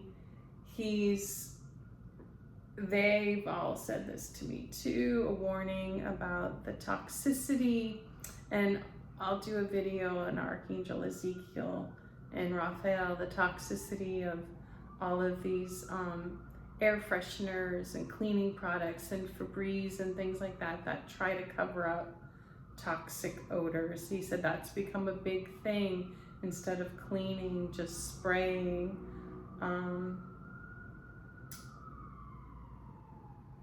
Yeah, and he's saying when you ask for help from us,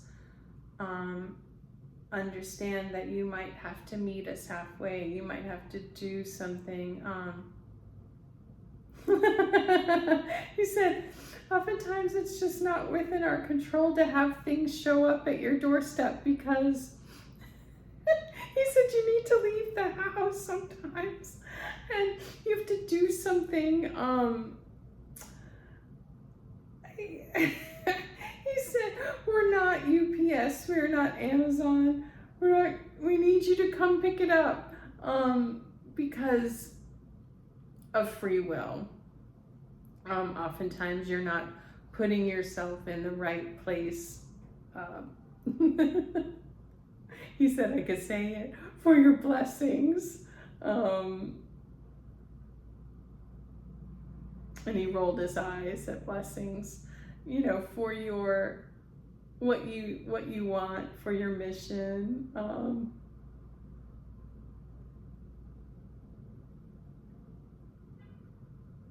Yeah.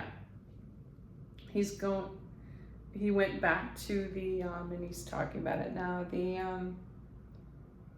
this whole no privacy, show your partner everything.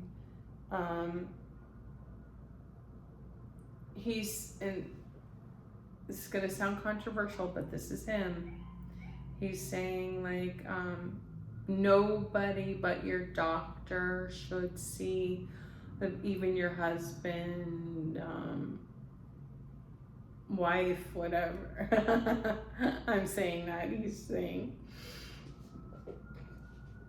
nobody should see the baby come out of the birth canal except for the doctor. I'm saying this is controversial. He's just saying it's gross. And, he's saying that many couples have issues after all of that, seeing all of that. But he's saying we as humans try to intellectualize. He said that's an intellectualization of letting it all hang out, having, say your husband watch the baby come out. We can, and he's saying we can intellectualize this all we want. Human nature is human nature. The more you act like, show everything, even the gross stuff, it changes people's it can change people's romantic feelings, and they may still love you, but you could become roommates. And he said, I know this is something you all don't want to hear, but you can't tell people how to feel. Like, yeah.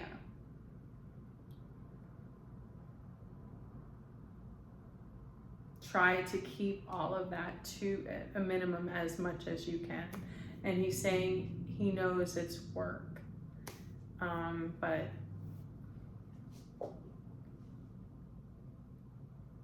A little air of mystery. He's saying a little air of mystery. Try it.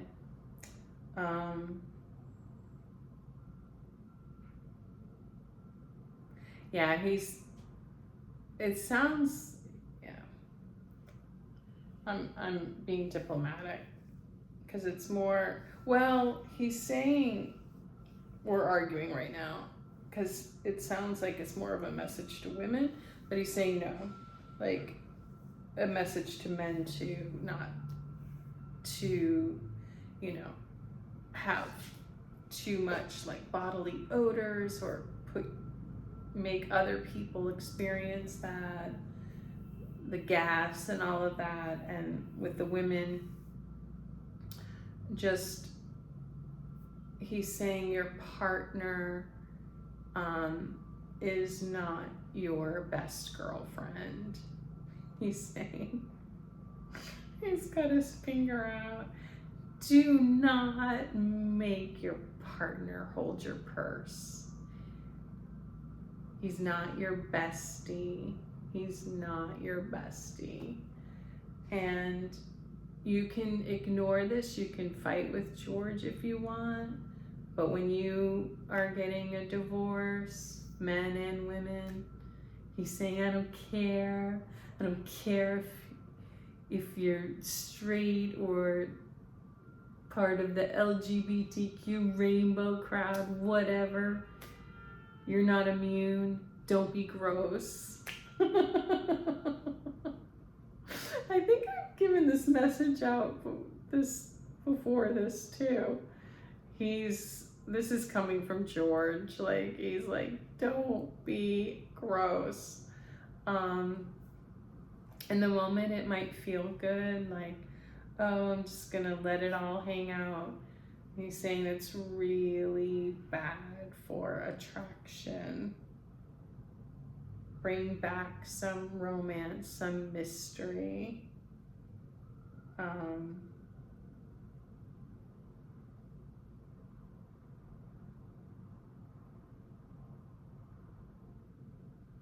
Also, he's really asking people to work on their style. Like, these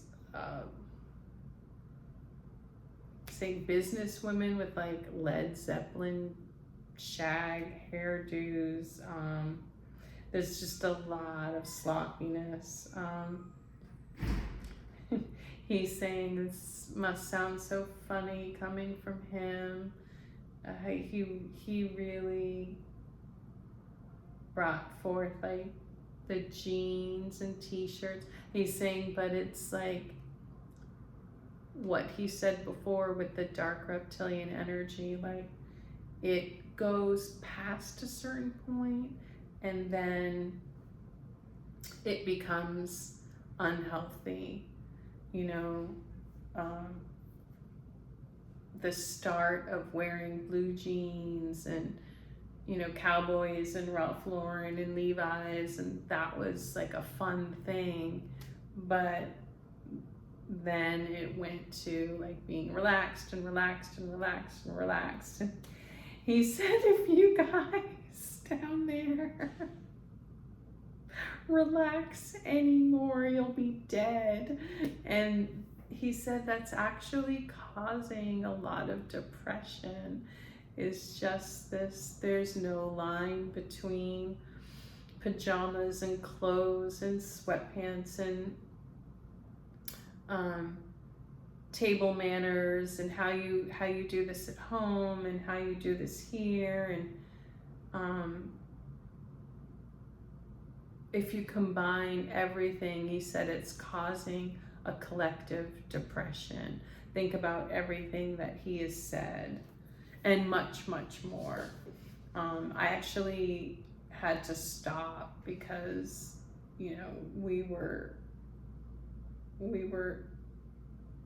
I was writing down too much stuff. And he doesn't realize a lot of his rants were downloads from his spiritual team.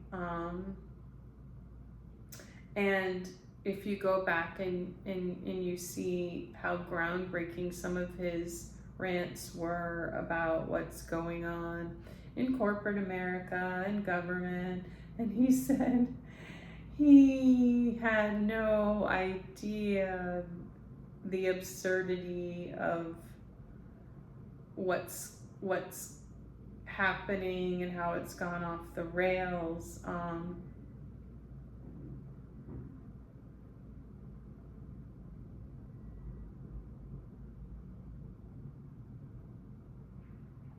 And just how like corporate everything has become, and how everybody wants a title, and how it's in every arena, from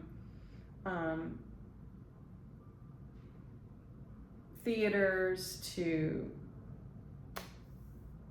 he's showing me concerts, like the arenas, and how all these people want to be part of, like they're not artists, they just want to be part of, they want like to make the money, and saying people are hiding what they're doing, they're hiding their businesses, they're hiding what they're doing for a living and pretending to be artists. And I actually had this happen to me, and I think I've told this story before. I had a show here in New York, a tarot show, and this she seemed like a young girl. She's a lot older than she appeared. Seemed like she was really into my show, and she was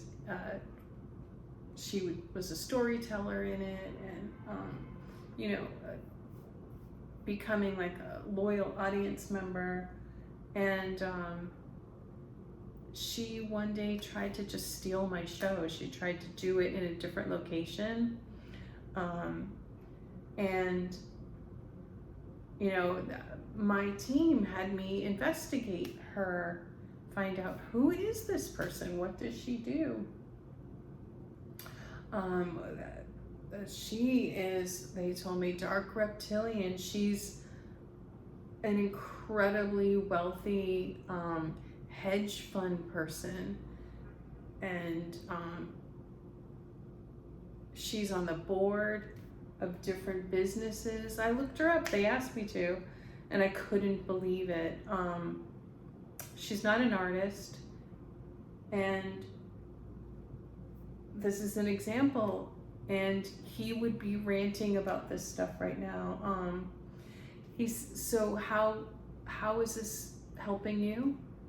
Who are you talking to? Know who you're talking to. Ask people, what do you do? Get to know people really slowly. In the city, it's become, in the past 10 years, like people who I worked with at theaters, all these people I performed with and stuff, I had no idea what they did for a living. I always told people, like, I was an actor, writer, improviser, and a flight attendant. I always told people, what I did. But there are people who never spoke about, like, what they did, where they were from, where they lived. And he's saying this comes from this old, like, idea, like people used to go to parties and be like, I'm Sam, I'm a banker. And so then people made fun of that and said, like, well, I don't want to know what you do. I want to know, what you like. And he said that has gotten so out of control that people have no idea about other people, and to the point where people are finding it rude to even ask, like, well, what how do you make your money? What do you do? what did you study? Where do you live? Like, it's like you're judging. But he's saying, like, let's not lose sight of reality. You don't have to judge someone, and you can't really get to know someone if you don't know these basic facts about them. And a lot of fraud is being committed this way. Like, I looked up this woman, and they had me just look her up again recently, and she's completely changed her look, where there's nothing wrong with that, okay? We all change our looks, but when she was coming to my show, she had sandy blonde hair, looked very feminine, and you know, she's a chameleon. Like, I looked feminine, and they had me look her up. And this is just one of the many frauds they've pointed out to me.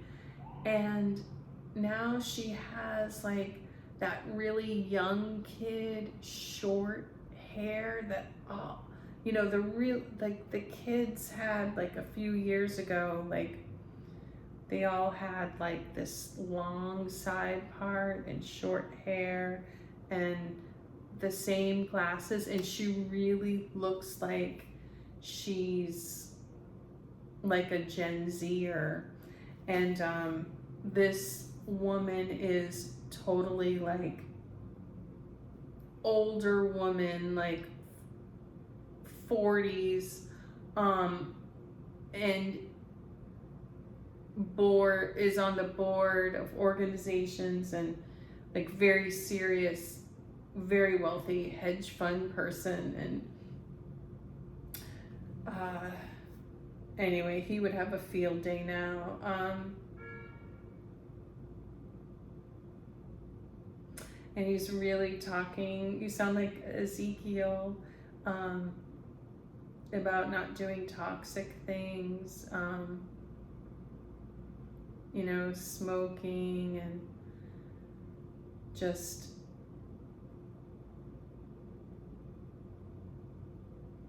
he wants people to take personal responsibility with environmental issues beyond just recycling or blaming corporations. Like, he would like people to learn more about how what they do affects.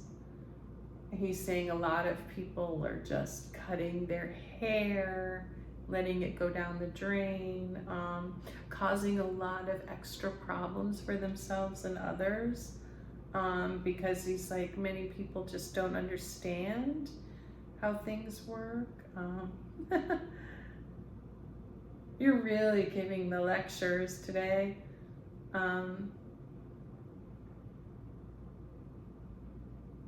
Yeah, and he didn't like that, how he was just naturally funny and complaining, and people thought he was like putting on a show for them, or he didn't like that. Okay, so randomly he made fun of flavor profile. It's like, what? This expression, I don't even know how to use it. Like, oh, you know, I guess foodie videos would be like, oh, I like this flavor profile. He's like, it's a flavor. He, you know, obviously he's making fun of pretentiousness.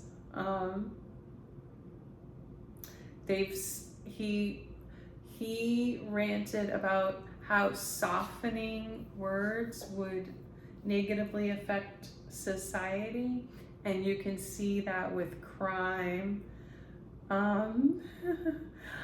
He wrote smash and grabs instead of looting, groups of individuals instead of calling them gangs. Okay, here's something he's making fun of. He says, you don't score tickets. Back when he was younger and you had to hang around with someone seedy in order to get a concert ticket, or some women compromise their morals, or you slept outside. That was scoring a concert ticket. Having to play a game on the radio and win a ticket. That was scoring a concert ticket. He's saying going on the computer and buying a ticket from Ticketmaster, that's not scoring a ticket. I'm sure you said it. He said I would say it funnier. Sorry.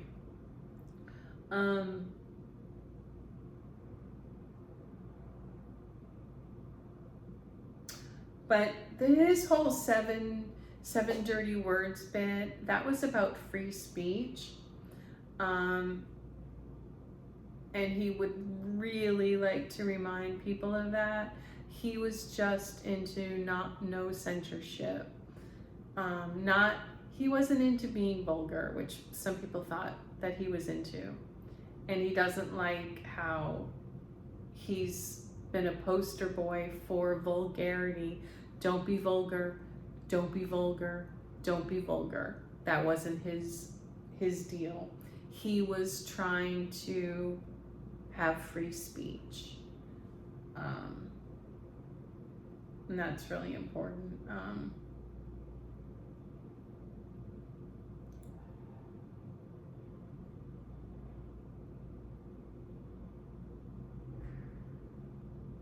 He said, don't be a hipster. Don't be fake. Don't be phony. Don't.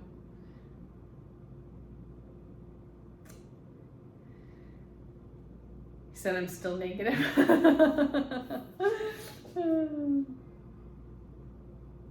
Okay, so.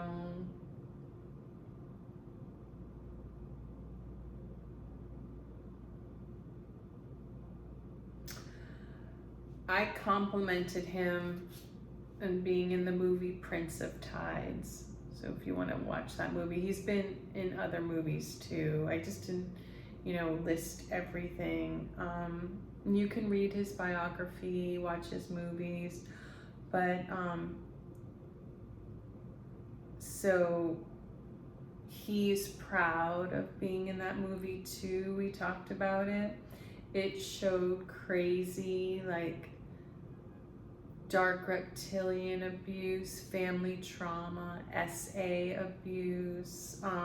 He said that movie was a bit groundbreaking at the time, so much so that it was popular, but people didn't want to talk too much about it, because when they made that movie, it's with Nick Nolte, Barbara Streisand, Barbara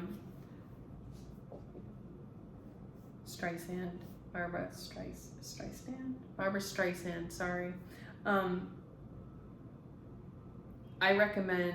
He recommends watching that movie, but I recommend watching a lot of his stuff. And if you're into this and you can see where culture was, where culture changed, if you want, but really I recommend The Prince of Tides. That was really groundbreaking with all of that stuff, especially if you have any history of trauma. It's a really good movie, unless you're triggered and you don't want to watch any of that stuff. I think that the way that George and the whole cast and producers and stuff made that was very palatable. So if you're not too triggered, maybe watch that.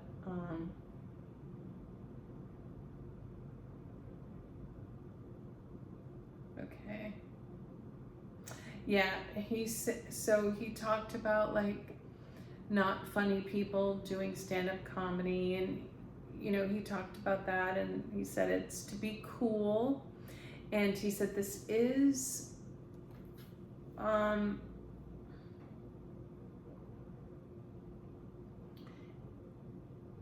wanting to be cool, wanting to fit in.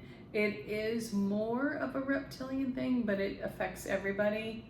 You know, we are tribal, but he said it's getting really bad with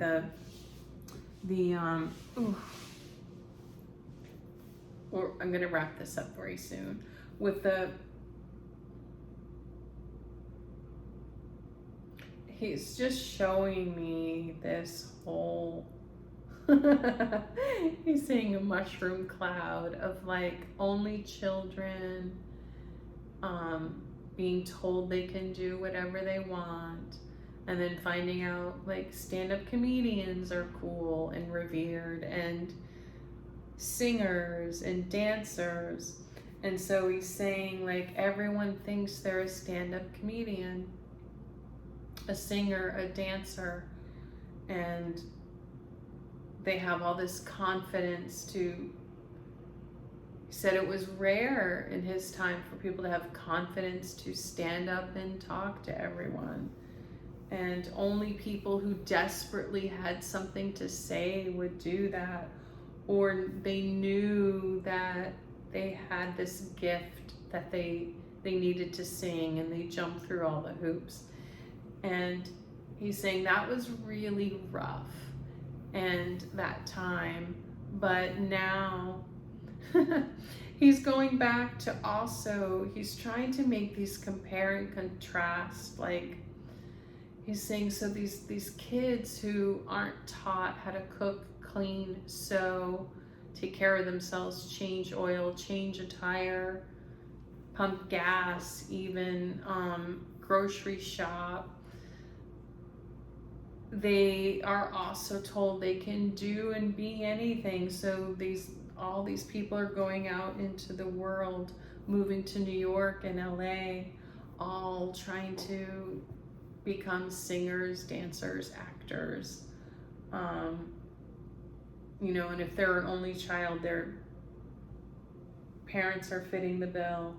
And he's saying it's just, if everybody's a singer, if everybody's a dancer, then, you know, how is someone who's meant to be a singer, how are they meant to actually do it?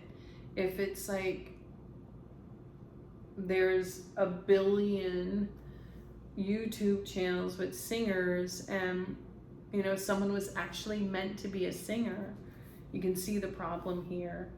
And it's like the hedge fund lady who tried to steal my show. She's meant to do hedge fund things. She didn't know anything about tarot.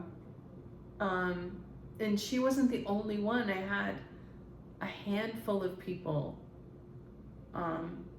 try to just say that they were doing what I was doing when I had, you know, had a lifetime of experiences. And now you got me ranting. But he said it's very evil, actually. It's become a very evil, dark reptilian energy that is, this is a way to take the talent, shut down people who were meant to do, they came to Earth to be that, to do that. And he's saying there is a place for, in the arts, for, you know, people who have a little bit of talent.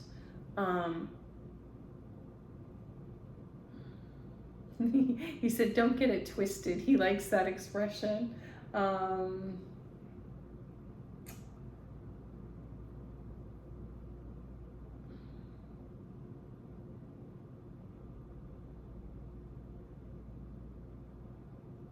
Okay, so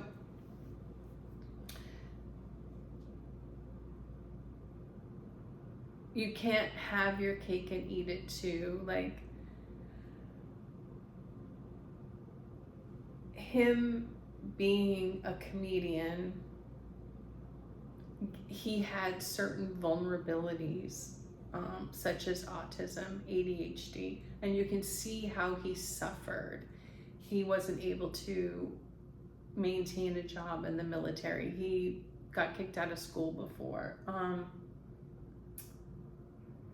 It's beyond not fair that someone would try to steal his. Actually, he's saying people did steal his material, and he is saying that unless it's from one of his books or one of his shows, don't believe everything you read. That people said. He's saying, like, it's, you know, he's understanding that this is going out to a younger generation, so this doesn't apply to you, because you may not know who he is, or you may look him up. If you're into comedy, if you're into this, but in the past, when he was alive, he got misquoted. So not only did people steal his material, but they said he said things he didn't. Like, they were like things it sounds like he would have said, which is a whole nother ball of wax, which is he's really upset about, which is like fraud. And he's saying too, there's a difference between wanting free speech and not having any laws about stealing of, he would like people to get into this somehow line of work. This could be something getting into protecting people's intellectual and creative property, especially with AI. Now, like, I've used AI to, Jesus and my team has asked me to, they tell me about certain famous people, and they have me put it on Instagram and put it in my community tab, and on Twitter, X, which I've argued with them, like I don't have many followers on X, but anyway, whatever. They've asked me to do this, and to do little biographies of celebrities, and what their galactic origins are. So you can check that out. Sorry, they're all talking to me. I'm getting distracted. Okay, let's get back to this. I told you guys this would be all over the place, but I think you guys are getting the point. Okay. This whole big thing they're having me do, there is a purpose. Okay, so back to protecting. Yes, so I've used AI for way older people's, like Anne Frank, and I got permission just to show how she would look modernly. So that isn't the same. I was actually scolded from some people on the internet for doing that. That's not the same as using AI to steal someone's beats or someone's comedy. Like, having AI put something together creatively. So there's so many shades of gray, guys. And he would like you to look at that. He's saying, don't be intellectually lazy. This is how things get out of control. And he really wants to point out, he wants to go back to the reason why he loved doing comedy and it worked. He's not trying to brag, but the reason why it worked is because he was vulnerable. Even though he seemed harsh, there was a vulnerability. He was putting himself out there, making blanket statements, saying things that hadn't been said before. And so going back to, for example, the woman who tried to take my show, she's not vulnerable. Coming and trying to take my show is not vulnerable. Doing 20 years of like tarot and metaphysical work and like putting myself out there, that's vulnerable. For him, fighting the FCC, getting arrested 7 times, that's vulnerable. That's saying something even though you're, that's doing something that's, the things he talked about, the things I talked about, I'm talking about now and on my show.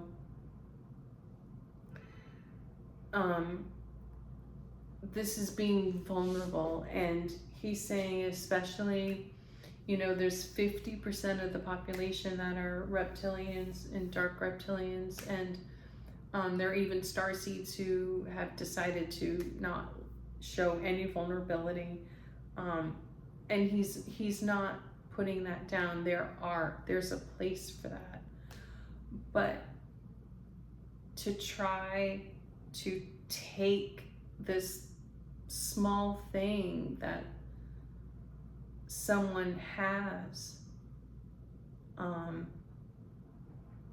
like the fruits of their labor, of their vulnerability, he's saying, he's like, I'm the son of Jesus. I can say it's a sin. And the problem is people used to see that as a sin. And he's going back to the finger pointing of being able to say, you're a fraud, you're a phony. But he's saying nowadays, like the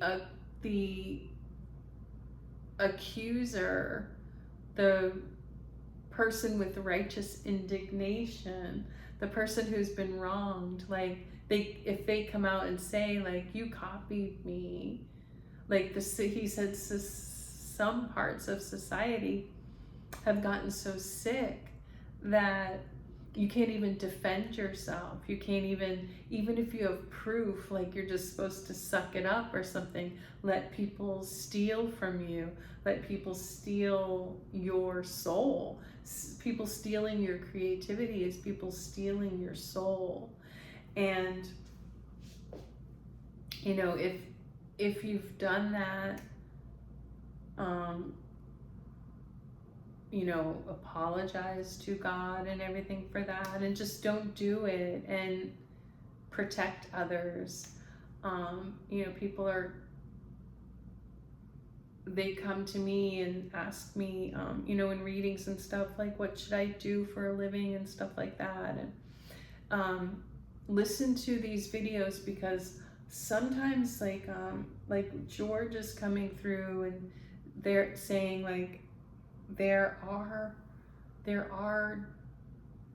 careers for protectors, and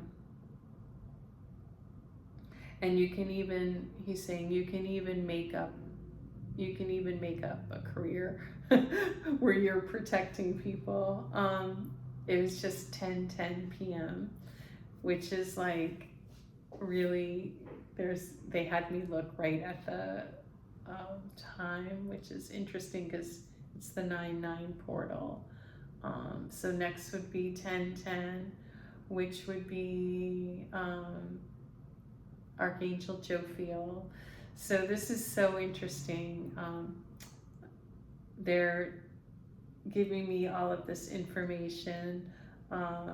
It's so much fun to keep learning things, and I'll keep trying to share them with you guys. But let's go back to this.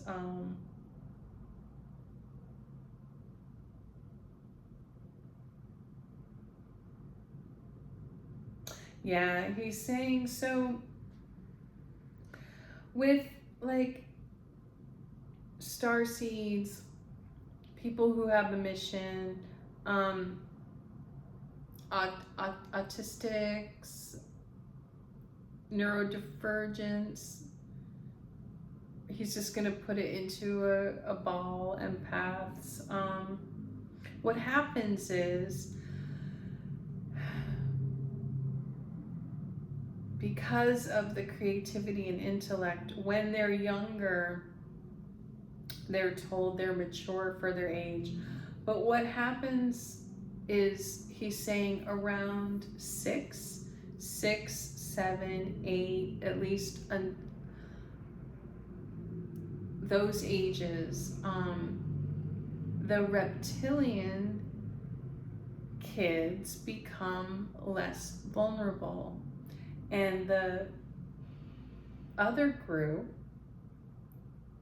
stay vulnerable. And that's where there's a lot of bullying. And then it reverses to where, you know, like George was really into comedy instead of like, you know, business or military. And so he was called like mature and intelligent as a child, and then it flipped to immature. And that's because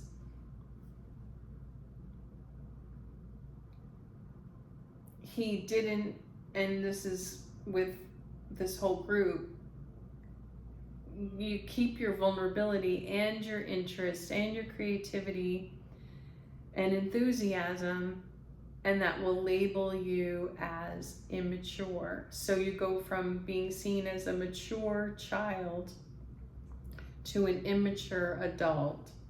And yeah, he's saying that's not cool. And, you know, on top of it, to have someone who is not vulnerable, is really good at business, is very successful, then to come and steal your identity, it's just too much. But they're all aware of this. I'm aware of this. I'm making you all aware of this. It's bad.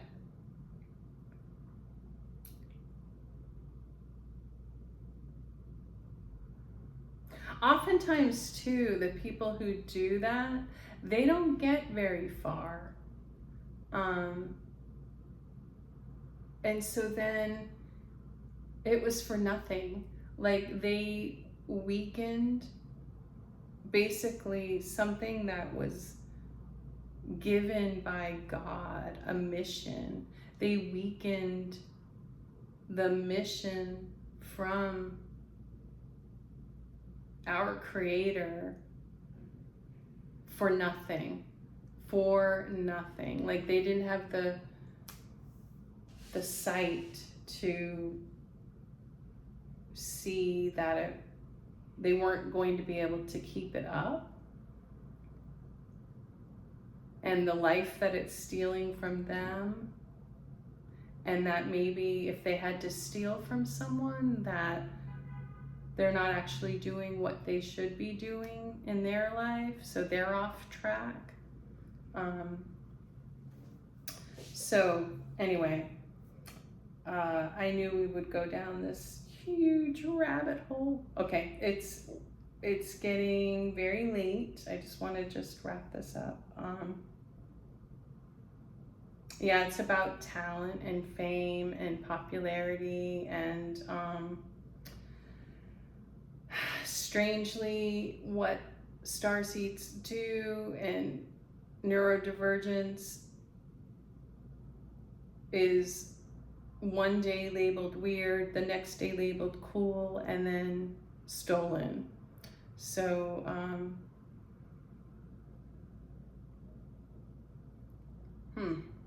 okay, so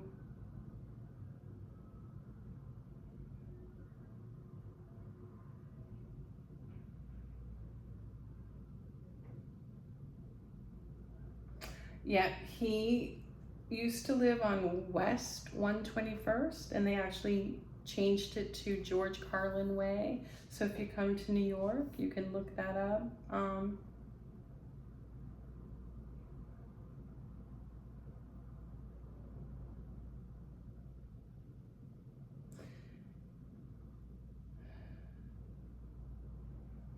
And so, yeah, in his biography, there was an organization called Snopes. I've never looked at them, but they are into writing like false quotes. You guys can check that out, and maybe you can get into something like that. And I've said this before, and Jesus actually wanted me to say this again. If you're watching this and you're really into metaphysics and mediumship, tarot, all of this, near-death experiences, but you yourself aren't a medium, he's saying you will be guaranteed success if you are good at editing. So you you're sort of multi-interested, multi-talented, because most mediums and many creatives aren't good at the business side of this, editing and things like that. But if you are, and you're watching this, Jesus is saying you will be guaranteed success if you go through and watch mediums and put together videos of them predicting something that happens and make it nice. I don't know the right words to say, like make it pretty, make it fun, the way people like videos today. Or just, make it interesting. If it's interesting to you, it'll be interesting to others. I've said this before, because Jesus is harping, you will be guaranteed success. And Jesus would like you to, mostly people who watch my channel are mostly starseeds, but this can apply to anyone. Try something different. Like if you do astrology, this is a message. Try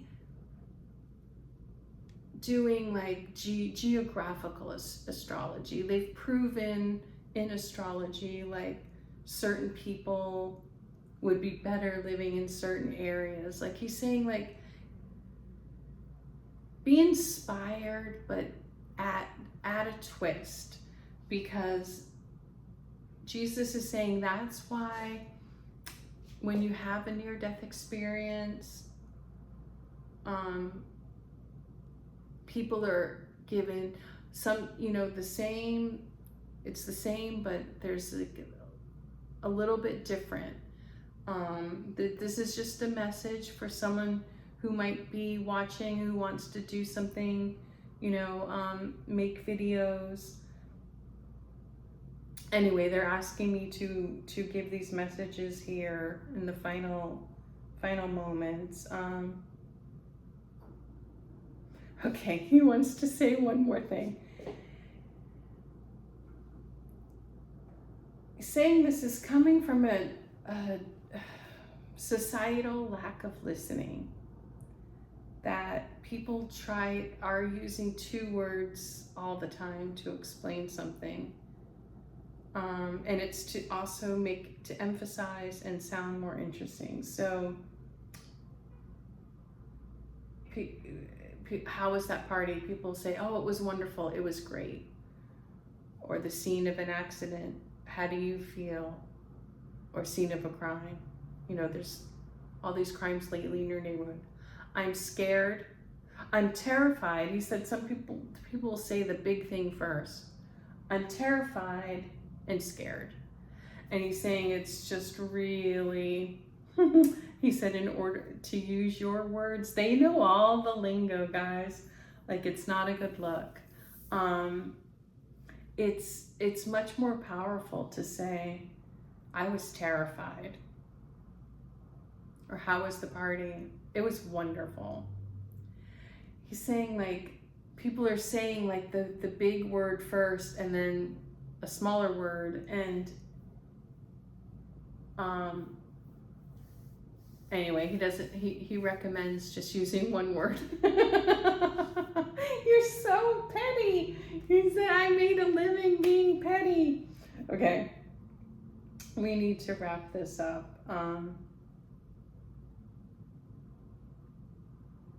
Okay, so we're gonna wrap this up with, he said he came in as a vampire to warn you about dark reptilian energy. Don't let people steal your energy, steal your soul, steal your life force. Life is very short. But we're gonna finish up with the first thing he said. Sticks and stones can break your bones, and words can hurt you forever. And with that, I'm going to say goodnight. Say goodnight to George. Thank you, George Carlin. He's going to come back at another time. He talks to me anyway, so this might be stealing. I might end up saying something that he said to me. He said it's all good because we all share some of the same ideas.